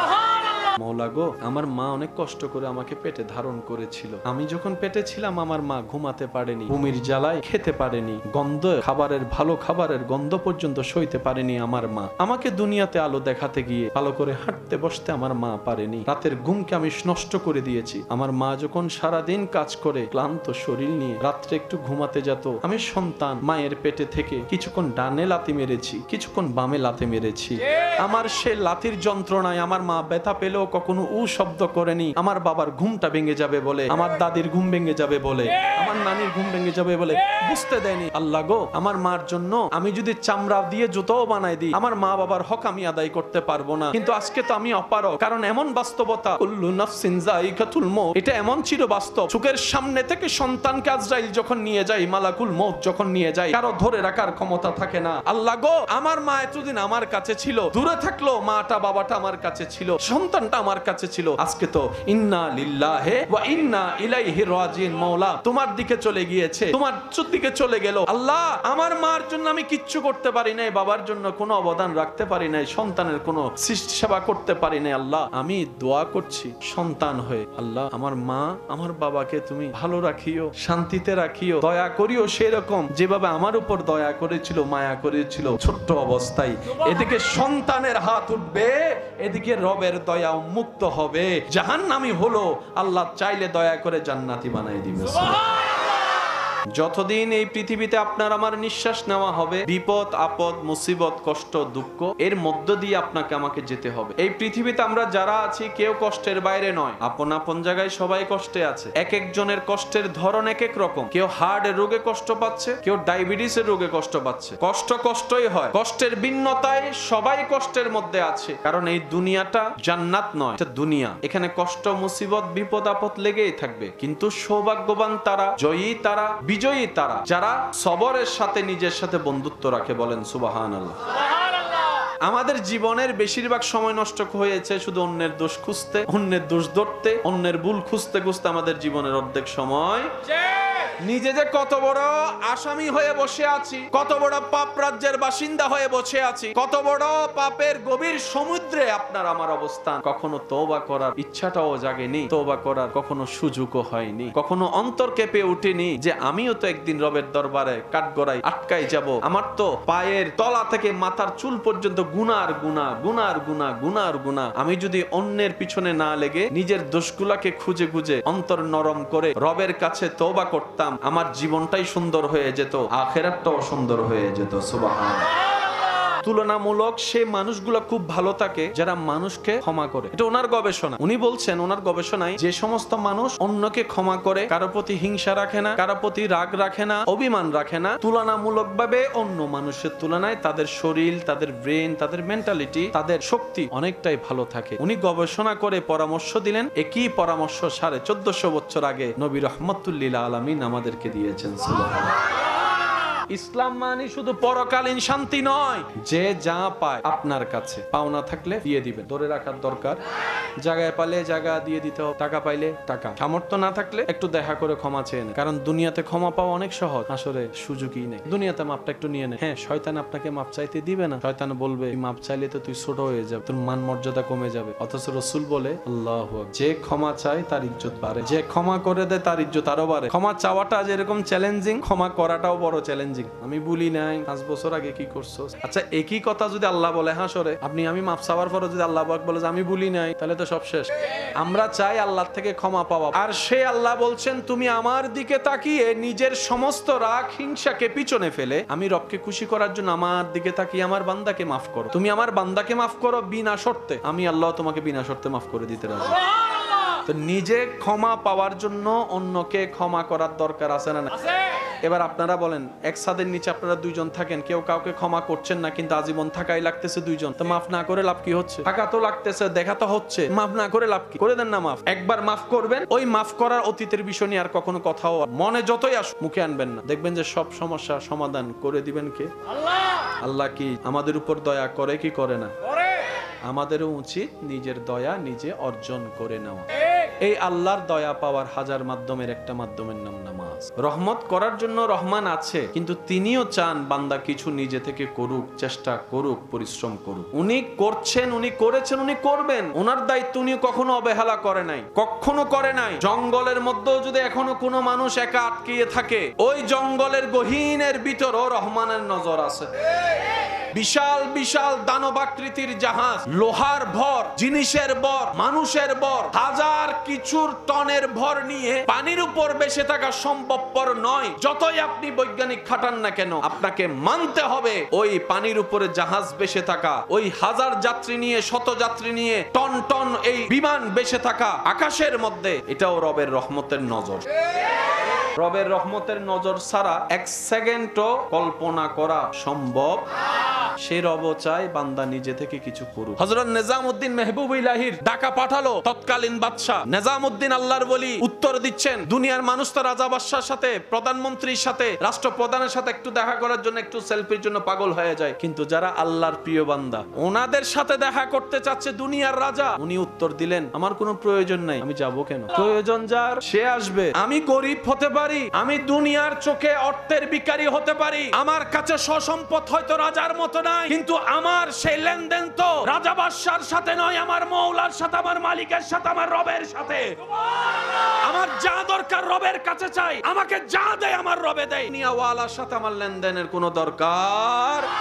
মনে রাখবেন, যার ইয়কিন, যার তাওয়াক্কুল যেমন, তার উপহার পুরস্কারও তেমন। আমরা পাই না কেন? আমাদের রবের তো সব আছে, দোষটা হচ্ছে নিজের আমাদের। সেটা কি? আমাদের ইয়কিনে দুর্বলতা আছে, আমাদের বর্ষার উপর দুর্বলতা আছে, আমাদের ধৈর্যের মধ্যে দুর্বলতা আছে, আমাদের সহ্য করার মধ্যে দুর্বলতা আছে। আমরা অপেক্ষা করতে রাজি না, আমরা অপেক্ষা করতে রাজি না, আমরা অস্থির হতে রাজি, আমরা গালাগালি করতে রাজি, বকা করতে রাজি, ঝগড়া করতে রাজি, মারামারি করতে রাজি, আমরা শান্তি প্রতিষ্ঠাতে কেউ রাজি নাই। কথা বলেন ঠিক কিনা? তো সফলতাকে আপনি এটা চিন্তা করবেন না দুনিয়া যেভাবে দেখায়। মুসলমানদের আসল সফলতা কি? কাদ আফলাহা মান যাক্কাহা। আল্লাহ তাআলা বলে, যে ভিতর বাহিরকে পবিত্র করে ফেললো সেই সফল হয়ে গেল, সেই সফল হয়ে গেল। যার চিন্তা পরিষ্কার, যার নজর পরিষ্কার, যার জবান পরিষ্কার, যার হাত পরিষ্কার, যা পা পরিষ্কার, যার মন পরিষ্কার, তার ছোট্ট ছোট্ট নেক আমলও হাসরের ময়দানে বিশাল আকারের সওয়াবের পাহাড় হয়ে যাবে। সুবহানাল্লাহ। জীবন চলার পথে পরীক্ষা আছে না নাই? আছে। আসবে কি আসবে না? আসবে। আমরা অল্প অল্প পরীক্ষায় ভেঙে পড়ি, কিন্তু আপনি যদি একটু ঠান্ডা মাথায় গবেষণা করে দেখেন, আপনি দেখবেন পৃথিবীতে যারাই আল্লাহর বেশি প্রিয় বান্দা ছিল, আল্লাহ তাদেরকে বেশি বেশি মুসিবত দিয়ে পরীক্ষা করেছে। কারবালার ময়দানে ইমাম হুসাইনের যেই ট্র্যাজেডি, যে কষ্ট, যে পরীক্ষা, যে মুসিবত, তার 1000 ভাগের 1 ভাগ কষ্ট আল্লাহ পাকে এখন আপনাকে আমাকে ফেলে নাই। আইয়ুব নবীর শরীরের যে যন্ত্রণাদায়ক কষ্ট, এরকম পরীক্ষায় আল্লাহ আপনাকে আমাকে ফেলে নাই। ইউনুস পয়গম্বরের মাছের পেটে থাকার সেই কঠিন মুহূর্তের যন্ত্রণায় আল্লাহ আপনাকে আমাকে ফেলে নাই। মনে রাখবেন ভাইয়েরা, আমাদের কাজ চেষ্টা করা। আমরা কেউ কমপ্লিট নয়, হাজার বললো আমরা কেউ কমপ্লিট না, আমরা হচ্ছে চেষ্টাকারী, চেষ্টা করতে পারি। সেজন্য নবী রাহমাতুল্লিল আলামিনের সদকায় আল্লাহ তাআলা আমাদেরকে এমন দয়া করেছেন, এই শেষ নবীর উম্মত চেষ্টা যেটা করে সেটা অন্য নবীর উম্মতের করার চাইতেও বেশি দান করে। আমার নামে চেষ্টার কথা বলেছি, আপনি তো আমার চাইতে ভালো জানেন। আপনি শুধু নিয়ত করেছেন এখন ফজরের নামাজটা পড়বেন, এখনো ফজরের টাইম আসেনি, নিয়ত করার সাথে সাথে আপনার রব আপনার নিয়তের কারণে আলাদাভাবে সওয়াব লেখার পারমিশন দিয়ে দিয়েছেন। মা বাবার চেহারার দিকে মায়ার নজর একবার তাকাইলেই হজের সওয়াব। সুযোগ আছে না নাই? আল্লাহ তাআলা আমাদেরকে এই নিয়ামতগুলো নিয়ে ধৈর্যের সাথে সহ্যের সাথে হাসি মুখে অন্যের মুখে হাসি ফুটানোর চেষ্টা করে, বিনা স্বার্থে মানুষের উপকার করার চেষ্টা করে চলার চেষ্টা করার, ইবাদত করার আল্লাহ আমাদের তৌফিক দান করুন। রহমাতুল্লিল আলামিন নবীর ওয়াফাদার উম্মত, আল্লাহ তাআলার ওয়াফাদার বান্দা বনে দুনিয়াতে যতদিন থাকবো আমরা সবাই, আমরা যেন আপন আপন জায়গায় মান সম্মান ইজ্জতের সাথে ঈমানের সাথে বাঁচতে পারি, আল্লাহ তৌফিক দান করুন। আমরা যেন ইজ্জতের সাথে ঈমানের সাথে শেষ মুহূর্তে হাসি মুখে কালিমা পড়ে ঈমানের সাথে দুনিয়ার থেকে যেতে পারি, এরকম নসিব আল্লাহ আমাদেরকে সবাইকে দান করুন। হাশরের ময়দানে আরশের নিচে ছায়া যেন আমাদের ভাগ্যে জুটে, নবী রাহমাতুল্লিল আলামিনের সুপারিশ পাওয়ার যোগ্য যেন আমরা হয়ে যেতে পারি, আল্লাহ আমাদের সেই তৌফিক দান করুক। পৃথিবীর পাথরে রোদের আলো পড়লে তাপ বেড়ে যায়, হাঁটা যায় না, কিন্তু কাবা শরীফের সাথে লাগা ওই পাথর মোবারক গুলা হাজার গরম রোদের ভিতরও কখনো গরম হয় না। এই পাথর থেকে এমন একটা ঘ্রাণ বের হয়, যার নাক একবার লেগেছে ওনাকে একটু জিজ্ঞেস করবেন। মানুষ ধাক্কাধাক্কি পছন্দ করে না, মানুষ চাপাচাপি পছন্দ করে না, মানুষ অন্যের ঘামের সাথে লাগা পছন্দ করে না, মানুষ ব্যথা পাওয়া পছন্দ করে না, কিন্তু আশেকের চোখের সামনে যখন ওই কাবা চলে আসে তখন আর এই খবর থাকে না। হাজার মানুষের ভিতরও প্রতিযোগিতায় লেগে যায়, কাশ এই হাত দিয়ে যদি একবার কাবা ধরতে পারতাম, সুবহানাল্লাহ, কাশ এই হাতের স্পর্শ যদি একটু কাবা ধরতে পারতাম, গিলাফ ধরতে পারতাম, পিছন থেকে হাজার চাপ আসলো, বুক ভেঙে যাওয়ার চেষ্টা থাকলো, মানুষ কাবায় যখন একবার বুক লাগাই দেয় সেখান থেকে আর ছুটতে চায় না, বলে যে মরলে মরে যাব। সুবহানাল্লাহ। আল্লাহ তাআলা নবী হযরত ইব্রাহিম আলাইহিস সালামকে আল্লাহর ঘর পুনর্নির্মাণের জন্য দায়িত্ব দিলেন। আল্লাহ তাআলা ইব্রাহিম নবীকে দায়িত্ব দিলেন, তুমি আমার ঘরকে পুনর্নির্মাণ সুন্দর করে করো। এবার আপনারা একটু বলেন, কোন একটা কিছু বানাতে গেলে ইটের দরকার, লোহার দরকার, সিমেন্টের দরকার, মিস্ত্রির দরকার, তারপরে হেল্পারের দরকার, এগুলো জিনিস আনা নেওয়ার জন্য মানুষের দরকার। আল্লাহ যখন ইব্রাহিম নবীকে এই আদেশ দিচ্ছেন তখন মক্কা নগরীর আশেপাশে কোনো সিমেন্টের দোকান, লোহার দোকান, পাথরের দোকান।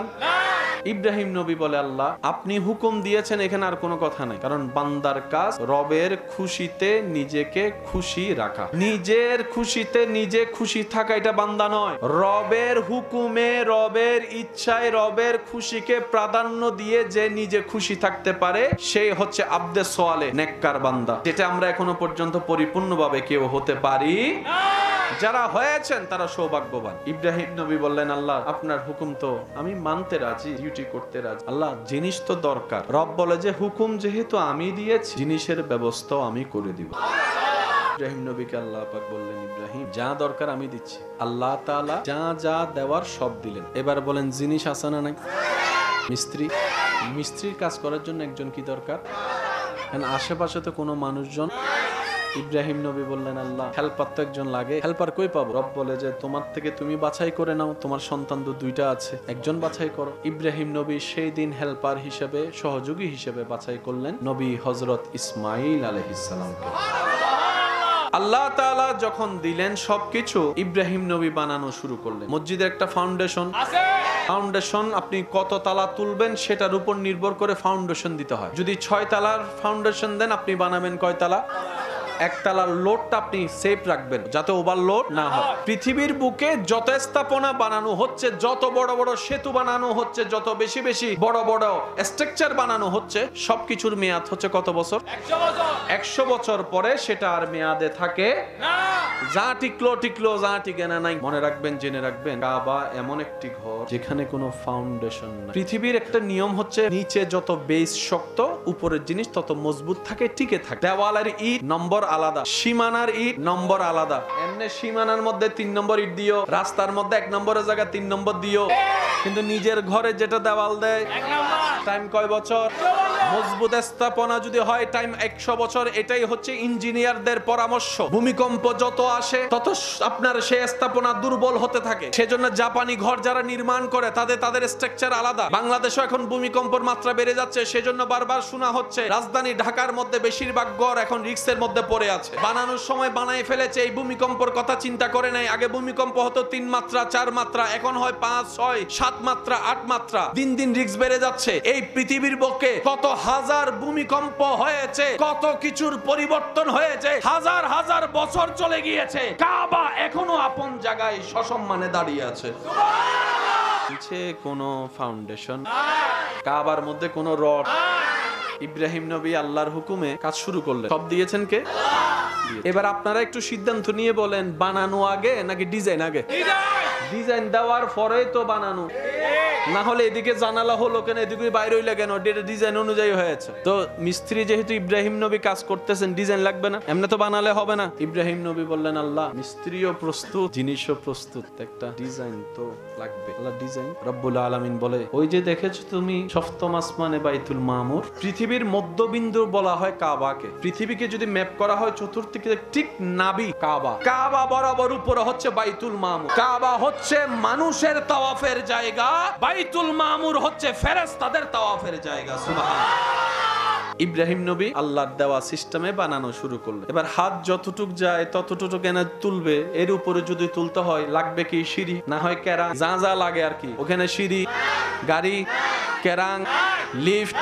এবার ইব্রাহিম নবী বলে, আল্লাহ আমি এখন কি করব? রব বলে যে টেনশনের দরকার নাই, আমি আল্লাহ তোমার জন্য জান্নাতি একটা লিফট পাঠাই দিচ্ছি। পৃথিবীর সর্বপ্রথম লিফট আল্লাহ তাআলা বললেন, পাঠাই দিলাম তোমার জন্য এমন একটা লিফট। শুধু সেখানে দাঁড়িয়ে মুখে আওয়াজ করার দরকার নাই, মনে মনে নিয়ত করবা। ডানে যাবা না, বামে যাবা না, উপরে যাবা না, নিচে যাবা। তুমি শুধু নিয়ত করবা, বাকি কাজ সে করে ফেলবে। সুবহানাল্লাহ। বানানো শেষ। বানানো বাকি যা আছে। ইব্রাহিম নবী বললেন, আল্লাহ এগুলো আমি এখন কি করব? রব্বুল আলামিন বললেন, বন্ধু ইব্রাহিম যা আছে সব আকাশের দিকে ছুটে মারো, সব আকাশের দিকে মারো। বাকি যা আছে আল্লাহ পাক বললেন বাকিগুলা উপরের দিকে ছুটে মারো। ইব্রাহিম নবীর আল্লাহর হুকুমে কাবা শরীফের অবশিষ্ট যা কিছু ছিল সবকিছু উপরের দিকে তুলে মারলেন। আল্লাহর হুকুমে ওই কণা কণা কাবার সম্পৃক্ত যা আল্লাহ পৃথিবীর আনাচে কানাচে ছড়াই দিয়েছেন। ওই কাবা নির্মাণের ছোট্ট অংশ পৃথিবীর যেই জায়গায় গিয়ে পড়েছে, কিয়ামতের একদিন আগে হলো সে জায়গায় একটা মসজিদ তৈরি হবে। এবার বুঝছেন পুকুরের পাশে কেন মসজিদ? ওই কণা যেখানে পড়েছে আল্লাহর ঘর। এবার আল্লাহ ইব্রাহিম নবীকে দুনিয়াতে পাঠালেন কি ঘর বানানোর জন্য নাকি ইসলাম প্রচারের জন্য? তাহলে ওনার ডিউটি হচ্ছে যে ইসলাম প্রচার করা, কিন্তু আল্লাহ পাক দিয়েছেন এমন একটা কাজ যেটা ওনার নবুয়তের কাজের মধ্যে পড়ে। এবার ইব্রাহিম নবী বললেন, আল্লাহ ওভারটাইম যেহেতু করছি বেতন দাও। এগুলো প্রেমের ভাষা, প্রেমের ভাষা। ইব্রাহিম নবী বলে যে আল্লাহ আমাকে বেতন দাও, আমার কাজ তো এটা না, তুমি বলেছো আমি করেছি, মালিক হুকুম করেছো গোলাম কাজ করেছি, কিন্তু পারিশ্রমিক বলে তো একটা শব্দ। আল্লাহ পাক বললেন, ইব্রাহিম বেতন হিসেবে কি চাও? যা চাইবা তা দিব, বলো। পাহাড় 3টাকে স্বর্ণ বানাই দিব? ইব্রাহিম বলে যে না আল্লাহ আমার স্বর্ণের পাহাড় লাগবে না। সাগরকে তোমার জন্য হীরা বানাই দিব? আল্লাহ পাক যখন বললেন, ইব্রাহিম বলে যে না আল্লাহ আমার হীরার সাগর লাগবে না। সন্তানকে আরো বাড়িয়ে দিব? ইব্রাহিম নবী বললেন, আল্লাহ আমার সন্তান আর লাগবে না। আল্লাহ পাক বললেন, তোমার সুস্থতা হায়াত বাড়িয়ে দিব? ইব্রাহিম নবী বলে যে আল্লাহ আমার সেটাও লাগবে না। আল্লাহ পাক বলেন, জান্নাতে তোমার জন্য ঘর আরো 3টা বরাদ্দ করে দিব? ইব্রাহিম নবী বলে যে আল্লাহ আমার সেটা লাগবে না। আল্লাহ পাক বলে, ইব্রাহিম চাও কি বন্ধু আমার? বলো তুমি কি চাও? এই যে পরিশ্রম করলা বেতন হিসেবে কি চাও? তোমার কি লাগবে বলো আমাকে, তোমার কি লাগবে বলো আমি। সেই দিনের সেই চিত্রটা কুরআনুল কারীমে এইভাবে উঠে এসেছে। ইব্রাহিম নবী আল্লাহকে বলে, আল্লাহ রব্বানা ওয়াবআস ফীহিম রাসূলাম। ইব্রাহিম নবী দোয়ার মধ্যে বলছেন, রব্বানা ওয়াবআস ফীহিম রাসূলাম। আল্লাহ গো তোমার ভান্ডারে জমানো দুনিয়ার জন্য আসা ওই রকম রাসূলদের ভিতরে দামি রাসূলটা কাউকে দিও না, আমি ইব্রাহিমকে দাও, আমি ইব্রাহিমকে দাও, আমি ইব্রাহিমকে দাও। আল্লাহ তাআলা বলে, ইব্রাহিম গো লিস্টির মধ্যে রাসূলের ভিতরে মূসার মতো রাসূলও আছে যিনি কালিমুল্লাহ, ঈসার মতো রাসূলও আছে যিনি রূহুল্লাহ, দাউদের মতো রাসূলও আছে যিনি খলিফাতুল্লাহ। ও ইব্রাহিম তোমার কোনটা লাগবে? ইব্রাহিম নবী বলে, আল্লাহ সব রসুলের সম্মানিত, কিন্তু আমি ওগুলাকে চাই না। যিনি নবীদের নবী হবে, রসুলের রসুল হবে, ইমামুল আম্বিয়া হবে, তোমার বন্ধু হবে, তোমার মাহবুব হবে, তোমার হাবিবুল্লাহ হবে, রসুলাম আত-তানবীর লিত-তাযীম, রসুল জগতে সবচাইতে দামি রসুলকে আর কাউকে দিতে পারবে না, আল্লাহ আমার বংশে দিতে হবে। সুবহানাল্লাহ। ওই দিন ওই দোয়া আল্লাহ কবুল করে আমাদের নবীকে ইব্রাহিম নবীর বংশে আসার জন্য আল্লাহ তাআলা। এবার ইব্রাহিম নবীর সন্তান কয়জন? একজন ইসমাইল নবী, একজন ইসহাক নবী। আসলে তো দুজনের একজনের মাধ্যমে আসতে হবে, কারণ দুইজনেই তো দাবিদার। কারণ চেয়েছেন ইব্রাহিম নবী, পেয়েছেন ইব্রাহিম নবী, দুজন এসেছেন ইব্রাহিম নবী থেকে, দুজনে তো হকদার। এবার আল্লাহ পাক বলে ইসহাককে দিব না, ইসমাইলকে দিব। আল্লাহ কেন? বলে যে তুমি দোয়া করার সময় ইসমাইল তোমার পাশে ছিল, কাবা নির্মাণের সময় ইসমাইল তোমার পাশে ছিল, খেদমতের সময় ইসমাইল তোমার পাশে ছিল। সেজন্যই তো বলা হয় সৎসঙ্গ থাকাটা ভাগ্যের লক্ষণ। যখন আল্লাহ নেককারকে ক্ষমা করে, নেককার পাশে থাকলে বদকারও মাপ পেয়ে যায়। সুবহানাল্লাহ। ইসমাইল যেহেতু পাশে, ইসমাইলের বংশে দিয়ে আমি আল্লাহ। সেজন্য ইসমাইল নবী থেকে শুরু করে আমাদের নবী পর্যন্ত অনেকজন এসেছে পৃথিবীতে, কিন্তু একজনও নবী আসে নাই। দোয়া করেছেন নবী ইব্রাহিম আলাইহিস সালাম, ওনার সন্তান ইসমাইল আলাইহিস সালাম। কার জন্য? আমাদের নবীকে পাওয়ার জন্য। আমাদের নবীকে আল্লাহ পাঠিয়েছেন সে বংশে যে বংশের পূর্বপুরুষে আছেন হযরত ইসমাইল হয়ে ইব্রাহিম নবী। তো ইসমাইল নবী থেকে আমাদের নবী পর্যন্ত মাঝখানে কেউ আসে নাই, অনেকজন আসছে। বান্দা এসেছে, নবী আসে নাই, শুধু একজন এসেছে। হায় হায় হায় সুবহান। ইসমাইল নবীর বংশে একটা মাত্র নবী এসেছে, এই একজনেই সবার উপর বাড়ি। ঈসা নবী এসেছেন ইসহাক নবীর বংশে, মুসা নবী এসেছেন ইসহাক নবীর বংশে। আরো ইসহাক নবী থেকে শুরু করে, ঈসা নবী থেকে শুরু করে ইসহাক নবী পর্যন্ত অনেক নবী, অনেকজন এসেছেন, অনেকজন এসেছেন। অনেক সময় একই সময় দুইজনও এসেছেন, দুইজনও ছিলেন। কিন্তু ইসমাইল নবী থেকে আমাদের নবী পর্যন্ত কোন নবী রাসূলকে আল্লাহ পাঠায় নাই। ওই ভাইয়ের বংশে পাঠাচ্ছে। ইসমাইল নবী বলে আল্লাহ আমার বংশে দিয়ে কাউকে পাঠাবা না, আমার ভাইয়ের বংশ থেকে সব, এদিকে নবী, ওদিকে নবী, এদিকে রাসূল, ওদিকে নবী, এদিকে কিতাবওয়ালা, ওদিকে সহিফাওয়ালা, ওদিকে মুআজিজাওয়ালা। আল্লাহ আমার বংশ তো আন্ধার হয়ে যাচ্ছে, আমার বংশ আন্ধার হয়ে যাচ্ছে। আল্লাহ পাক বলে ইসমাইল সবর করো, এমন একজনকে পাঠাবো যে একজনকে ওয়াইজ আখাযাল্লাহু মিসাকান নবিয়্যিন, ওই ঈসা থেকে শুরু করে আদম পর্যন্ত সমস্ত নবী রাসূলগণ যেই নবীকে ইমাম মানে, যেই নবীকে অনুসরণ করে, ইমাম মানে, নবী মানে, ওনাকে পাঠাবো। ভাগ্য গুণে সেই নবীর উম্মতের খাতায় আপনার আর আমার মতো গুনাহগারের নাম লেখা। জান্নাত সবারই চাও, কিন্তু পাওয়ার ক্ষেত্রে যদি অগ্রাধিকার এবং সবচেয়ে সহজ সুযোগ আপনি তালাশ করেন, আপনি দেখবেন আল্লাহ তাআলা জান্নাত পাওয়ার ক্ষেত্রে সবচেয়ে ইজি এবং সহজ করে দিয়েছেন নবী রাহমাতুল লিল আলামিনের উম্মতকে। আপনার আমার জন্য জান্নাত পাওয়া সবচেয়ে ইজি করে দিয়েছেন আল্লাহ, দয়া করে। কিন্তু আমরা বোকা, আমরা এমন অবহেলা করি যে ওই ফ্রি জিনিসের আসলে দাম থাকে না। আমাদের হায়াত কি 1000-1500 বছরের কোনো সুযোগ আছে?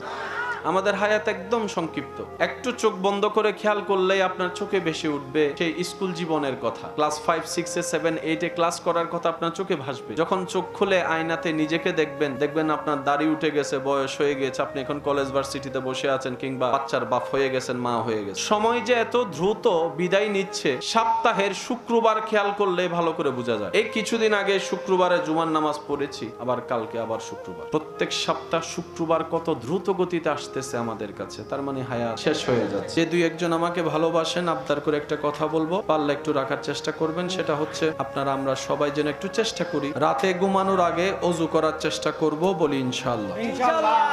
রাতে ঘুমানোর আগে কষ্ট করে একটু ওযু করে নিব, ওযু করে শুয়ে কাজকর্ম সব শেষ করে ঘুম যখন আসবে এর আগে আল্লাহর কাছে নিজের জন্য, নিজের গুনার জন্য তওবা করব। আল্লাহর দিকে তাকায় সবাইকে মাফ করে দিব। কয়টা কাজ? 2টা। প্রথমে ওযু, তারপর নিজের জন্য ক্ষমা, তারপর অন্যকে ক্ষমা। 4th নম্বর প্রাণ মন ঘর ভরে যে যতবার পারেন আপন নবীর উপর দরুদ পড়বেন। এই 4টা কাজ করলে প্রত্যেকদিন 10 মিনিটের বেশি সময় লাগবে না। কিন্তু এই প্র্যাকটিসটা যদি করতে পারি, আপনি 3 মাস করেন, তারপর আপনি নিজের রেজাল্ট নিজে পাবেন। তখন দেখবেন আগের মতো আর আপনার রাগারাগি, গালাগালি, চিল্লাফাল্লা করতে ইচ্ছা করবে না। তখন শুধু সইতে মজা লাগবে। রবের প্রেমের যে কি শান্তি, একবার পড়ে দেখেন, আগুনে পড়লেও মজা লাগবে। আমার ভাইরা সর্বদা মাথায় রাখবেন, এই দুনিয়াতে সবাই জিততে চায়, কেউ হাঁটতে চায়। আমরা জিতা মনে করি গোল্ডেন এ প্লাস পাইছি, জিতে গেছি। আচ্ছা, আপনি এসএসসি তে গোল্ডেন এ প্লাস পেলেন, ইন্টারে গিয়ে আপনি এ মাইনাস পাইলেন, এবার কি জিতা আছে নাকি হারা? আপনি সব সেক্টরে গোল্ডেন এ প্লাস পাইছেন, কিন্তু চাকরি হওয়ার আগের দিন আপনি পাগল হয়ে গেছেন। মাথায় রাখবেন, আমাদেরকে কেমন যেন একটা প্রতিযোগিতায় নেমে দেওয়া হয়। ছোট্ট ছোট্ট বাচ্চারা নার্সারিতে যাওয়ার সময় দেখবেন ব্যাগের ভারে, বইয়ের ওজনে হাঁটতেই পারে না, ওই ব্যাগটা মা বাবাকে, অভিভাবককে নিতে হয়।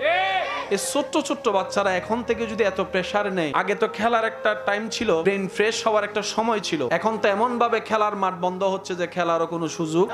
এই বাচ্চাগুলো কি করবে? ওদের স্মৃতি কি থাকবে ছোট্টবেলা? আল্লাহর ওয়াস্তে প্রতিযোগিতা হওয়ার দরকার নেই, পাস করার দরকার নাই, জ্ঞান অর্জন করা হচ্ছে মূল বিষয়। তালাবুল ইলমি ফরিদাতুন আলা কুল্লি মুসলিমিন ওয়া মুসলিমাত। এইরকম পৃথিবীতে অনেক বড় ব্যবসায়ী আছেন যারা পড়ালেখায় তেমন ভালো ছিল না, কিন্তু ওনাদেরকে এমন আল্লাহ পাক দান করেছেন, ওনাদের ফ্যাক্টরিতে চাকরি নেওয়ার জন্য এখন গোল্ডেন এ প্লাস ওয়ালারা লাইন ধরে দাঁড়ায় আছে, কিন্তু উনি পরীক্ষার মধ্যে পাইছিলেন এ মাইনাস। অনুরোধ করব, আপনার ছেলে মেয়ে আপনি যা বানানোর বানান, যা শিখানোর শিখান, আল্লাহ আপনার স্বপ্ন পূরণ করুক, আমরাও দোয়া করি। তবে একটা কাজ সাথে রাখবেন, সন্তানের অন্তরে আপনার নবীর প্রতি আদব এবং মহাব্বত প্রবেশ করাই দিন, আপনার রবের প্রতি ভয় প্রবেশ করাই দিন। সে সন্তানকে কিছু কোরআনের আয়াত সূরা শিখাই দিবেন, দোয়া শিখাই দিবেন, যেন আপনার সন্তান আপনার কবরের পাশে দাঁড়াতে না পারলেও দূর পথ থেকেও যেন রবের দরবারে দুইটা ভিক্ষার হাত তুলে এতটুক বলে, রব্বির হামহুমা কামা রাব্বায়ানিস সাগীরা, রব্বির হামহুমা কামা রাব্বায়ানিস সাগীরা। আল্লাহ তাআলা আমাদের সবাইকে দুনিয়াতে পাঠিয়েছেন শুধুমাত্র আখিরাতে ভালো থাকার বাজার করার জন্য। আমরা দুনিয়াতে আসছি বাজার করার জন্য, আখিরাতে দাড়ি পাল্লায় নেকির পাল্লাটা যেন ভারী করতে পারি, তাজরি মিন তাহতিহাল আনহার ওয়ালা জান্নাত যেন আল্লাহ তাআলা আমাদেরকে দেন, ওই ঘরে যেন আমাদের বসবাস হয়। ওই জান্নাতের ঘরে চির সুখ শান্তিতে থাকার জন্য, এই দুনিয়াতে আখিরাতের বাজার করার জন্য এই যে আমাদের আশা, এই আশার মধ্যে আছে জীবনের প্রতিটা ক্ষণে ক্ষণে ভিন্ন ভিন্ন রূপে কিছু কিছু পরীক্ষা, যন্ত্রণা আপনার আমার জন্য অপেক্ষা করছে। পৃথিবীর সর্বপ্রথম মসজিদ মক্কাতুল মুকাররমা, প্রথম ঘর কাবা। আপনারা আমরা যখন মসজিদে গিয়ে নামাজ পড়ি তখন কাতার কি করতে হয়? সোজা করতে হয়। পৃথিবীর সব মসজিদ থেকে কিংবা মসজিদের বাহির থেকে যারা যেখানেই নামাজ পড়ে, তারা কোন জিনিসটাকে সামনে রেখে নামাজ পড়ে? ইলা জিহাতিল কাবাতিশ শরীফাত। এদিকে যারা আছে মুখ এদিকে, এদিকে যারা আছে মুখ এদিকে, এদিকে যারা আছে এদিকে, ওদিকে যারা আছে এদিকে। শর্ত হচ্ছে একটাই, যেখান থেকে পড়ো কাবা যেন থাকে সামনে। কাবাকে যদি সামনে থেকে সরানো হয়, নামাজির নামাজ, রুকুকারী রুকু, সিজদাকারী সিজদা, শেষ, আগে কাবা। সারা বিশ্বে প্রত্যেকটা মসজিদে কিংবা যেখানে যাই বলে যে কাতার সোজা করুন, কিন্তু যে কাবাকে সামনে রেখে আপনার আমার নামাজ পড়া, যারা গিয়েছেন তারা দেখেছেন, যারা যাবেন তাদের দেখার সৌভাগ্য হবে। কাবা শরীফের সামনে যখন নামাজ আদায় করে তখন আর কাতার সোজা করে না, সব জায়গায় করে কাঁধে কাঁধ মিলায়, কিন্তু সেই কাবার সামনে গেলে ইসলাম যে কত স্মুথ, কত ক্লিয়ার, কত সুন্দর। আমরা যদি একটু বুঝার চেষ্টা করি। আমার যুবক ভাইদেরকে অনুরোধ করে একটা কথা বলি, আজীবন মাথায় রাখবেন, ইসলাম জানার চাইতে বেশি দরকার ইসলাম বুঝা। ইসলামকে বুঝতে হবে জিনিসটা কি। আপনাকে যদি বিজ্ঞান বুঝে পড়তে হয়, গণিত যদি বুঝে করতে হয়, কাকে কি ওষুধ দিবেন সেটা যদি বুঝে দিতে হয়, ইবাদতটা কিভাবে করবো সেটা একটু বুঝে করতে হবে না? আল্লাহকে এমনি হঠাৎ করে দিয়ে দিলেন, বিষয়টা তো তেমন না। আল্লাহ তো সবকিছু সাজিয়ে দিয়েছেন পারফেক্টলি ভাবে। ইন্নাদ-দীনা ইনদাল্লাহিল ইসলাম। জেনে রাখবেন, মনে রাখবেন, ইসলামের শুরু থেকে শেষ, ডানে থেকে বামে টোটাল সেক্টরটা স্বয়ং আল্লাহ নিজেই সাজিয়ে দিয়েছেন। সুবহানাল্লাহ। উনি বুঝে শুনে জেনে সাজিয়ে দিয়েছেন যাতে কিয়ামত পর্যন্ত সেটা সসম্মানে টিকে থাকে। ব্যর্থতা আমাদের, কমতি আমাদের, দোষ আমাদের। আমরা যারা মুসলমান নাম ব্যবহার করে চলি, দোষ থাকলে আমাদের আছে, ভুল থাকলে আমাদের আছে, কমতি থাকলে আমাদের আছে। সব মুসলমান ভাই বোন আমার সাথে কথায় একমত হয়ে বলবেন, আমাদের ইসলামের মধ্যে বিন্দু পরিমাণ কোনো কমতি আছে শুধু আমাদের ভিতরে। ইসলাম জানার চাইতে বেশি দরকার কি? বুঝা। আমরা মুসলমান, আমাদের হাঁটার একটা ইজ্জত আছে, আমাদের বসার একটা ইজ্জত আছে, আমাদের যাওয়ার একটা ইজ্জত আছে। মুসলমান হচ্ছে সত্যিকার মুসলমান, আমাদের মতো মুসলমানের কথা বলছি না, সত্যিকার আল্লাহ এবং রসুলের প্রিয় মুসলমান হচ্ছে পৃথিবীর সবচাইতে স্ট্যান্ডার্ড। ওনাদের স্ট্যান্ডার্ড লেভেল ভিআইপি কেও হার মানায়। খাবানেওয়ালা কে? দেনেওয়ালা কে? দিয়েছেন কে? দিচ্ছেন কে? দিবেন কে? পানির ভিতর থেকেও রিজিক দেন কে? আকাশ থেকে রিজিক ফেলেন কে? জমিন থেকে রিজিক তুলেন কে? মার পেটে খাওয়াইছেন কে? দাঁত ছাড়া বুড়া মানুষরে খাওয়ায় কে? ওই আল্লাহ আছে না নাই? দেখে কি দেখে না? দিতে পারে কি পারে না? সেই ঈমান বিশ্বাস আছে না নাই? যে বান্দার অন্তরে ওই রবের প্রতি ঈমান আকীদা বিশ্বাস থাকবে, তার 2 নাম্বারই করে বাঁচতে হবে না, সে সততাই থাকবে, গায়েব থেকে রিজিক আল্লাহই ব্যবস্থা করে দিবেন। সুবহানাল্লাহ। আল্লাহ, আমার অনেক ভাই বোন না বুঝে সুদের সাথে লেগে আজকে বেশি পস্তাচ্ছে। দুনিয়ার সুদের সাথে লেগে লাভ হবে মনে করে এখন দেখতেছে ক্ষতি আর ক্ষতি। আগে যা ছিল এখন সেটাও নাই, স্বর্ণ দললে ছাই হয়ে যাচ্ছে। আল্লাহ, আমার কোনো ভাই বোন যদি সুদের জগৎ থেকে ফিরে আসতে চায় মন থেকে, তাদের পক্ষ হয়ে আমরা সবাই তোমার দরবারে 2টা ভিক্ষার হাত তুলে দিয়েছি। আল্লাহ, আমার সেই ভাই বোন যদি সুদের জগৎ থেকে ফিরে আসতে চায়, তোমার গায়েবী খাজানা থেকে তাদেরকে এমন ভাবে দান করো যেন দুনিয়াতে যতদিন বাঁচবে সুদের সাথে আর লাগতে না হয়। আল্লাহ, আল্লাহ, যারা পড়ালেখায় আছেন আমার ভাই বোনেরা, পড়ালেখার মধ্যে যে জ্ঞান অর্জন করলে নিজের উপকার হবে, দেশের উপকার হবে এবং তোমার কুদরত চিনা যাবে, তোমার হাবিবের প্রেমে মশগুল হওয়া যাবে, ইবাদতে পাগল হওয়া যাবে, ওই জ্ঞান অর্জন করার সবাইকে তৌফিক দান করো। আল্লাহ, যার যে অভাব আছে তুমি দূর করে দাও। আল্লাহ, প্রত্যেকটা পরিবারে শান্তির ব্যবস্থা করে দাও। আল্লাহ, স্বামী স্ত্রীর ভিতরে বন্ধন মজবুত করে দাও। আল্লাহ, প্রতিটি স্বামীর অন্তরে স্ত্রীদের জন্য মায়া মোহাব্বত ভালোবাসার সৃষ্টি করে দাও। প্রতিটি স্ত্রীর অন্তরে স্বামীর জন্য ভক্তি শ্রদ্ধা সম্মান মায়া মোহাব্বত সৃষ্টি করে দাও। আল্লাহ, মা বাবার সাথে সন্তানের সম্পর্ককে মজবুত করে দাও। আল্লাহ, ভাই ভাইয়ের মধ্যে দূরত্ব মিটাইয়া দাও, ভাই বোনের মধ্যে দূরত্ব মিটাইয়া দাও। আল্লাহ, যত কারণে ভাই ভাই ঝগড়া করে দূরত্ব হয়ে, ভাই বোন রাগ করে দূরত্ব হয়ে আছে, আল্লাহ শয়তানের মুখে লাথি মেরে ভাই বোন মিলে যাওয়ার তৌফিক দান করো। আল্লাহ, আমাদের সিনাকে অন্তরকে তোমার নূর দ্বারা ভরপুর করে দাও। আমাদের হৃদয়কে তোমার হাবিব রহমতুল লিল আলামিনের প্রেম দ্বারা ভরপুর করে দাও। আল্লাহ, আমাদের বাংলাদেশকে হেফাজত করো, আমাদের বাংলাদেশকে হেফাজত করো। আল্লাহ, আমাদের বাংলাদেশকে হেফাজত করো। আল্লাহ, যত প্রকার দুশমনী আছে দুশমনী থেকে তুমি হেফাজত করো। আল্লাহ, আমাদের দেশকে তুমি রক্ষা করো। আল্লাহ, যারা যারা দোয়া চেয়েছেন যার যার নামে, প্রত্যেকজনের নামে নামে দোয়া তুমি কবুল করো। শেষ বিদায় বেলায় আমরা যেন ঈমান নিয়ে হাসি মুখে কালিমা পড়ে যেতে পারি সে তৌফিক দান করো। আল্লাহ, তুমি ধৈর্য ধরলে পছন্দ করো, আমরা যেন ধৈর্য ধরতে পারি সে তৌফিক দান করো। ক্ষমা করে দিলে তুমি ভালোবাসো, তোমার ভালোবাসা পাওয়ার জন্য কোনো কারণ ছাড়া সবাইকে ভালোবাসা মাফ করে দেওয়া তুমি তৌফিক দান করো। আল্লাহ, মনে না চাইলেও যেন মাফ করে দিতে পারি শয়তানের মুখে, আল্লাহ শয়তান থেকে যেন আমরা হেফাজত থাকতে পারি সে তৌফিক দান করো।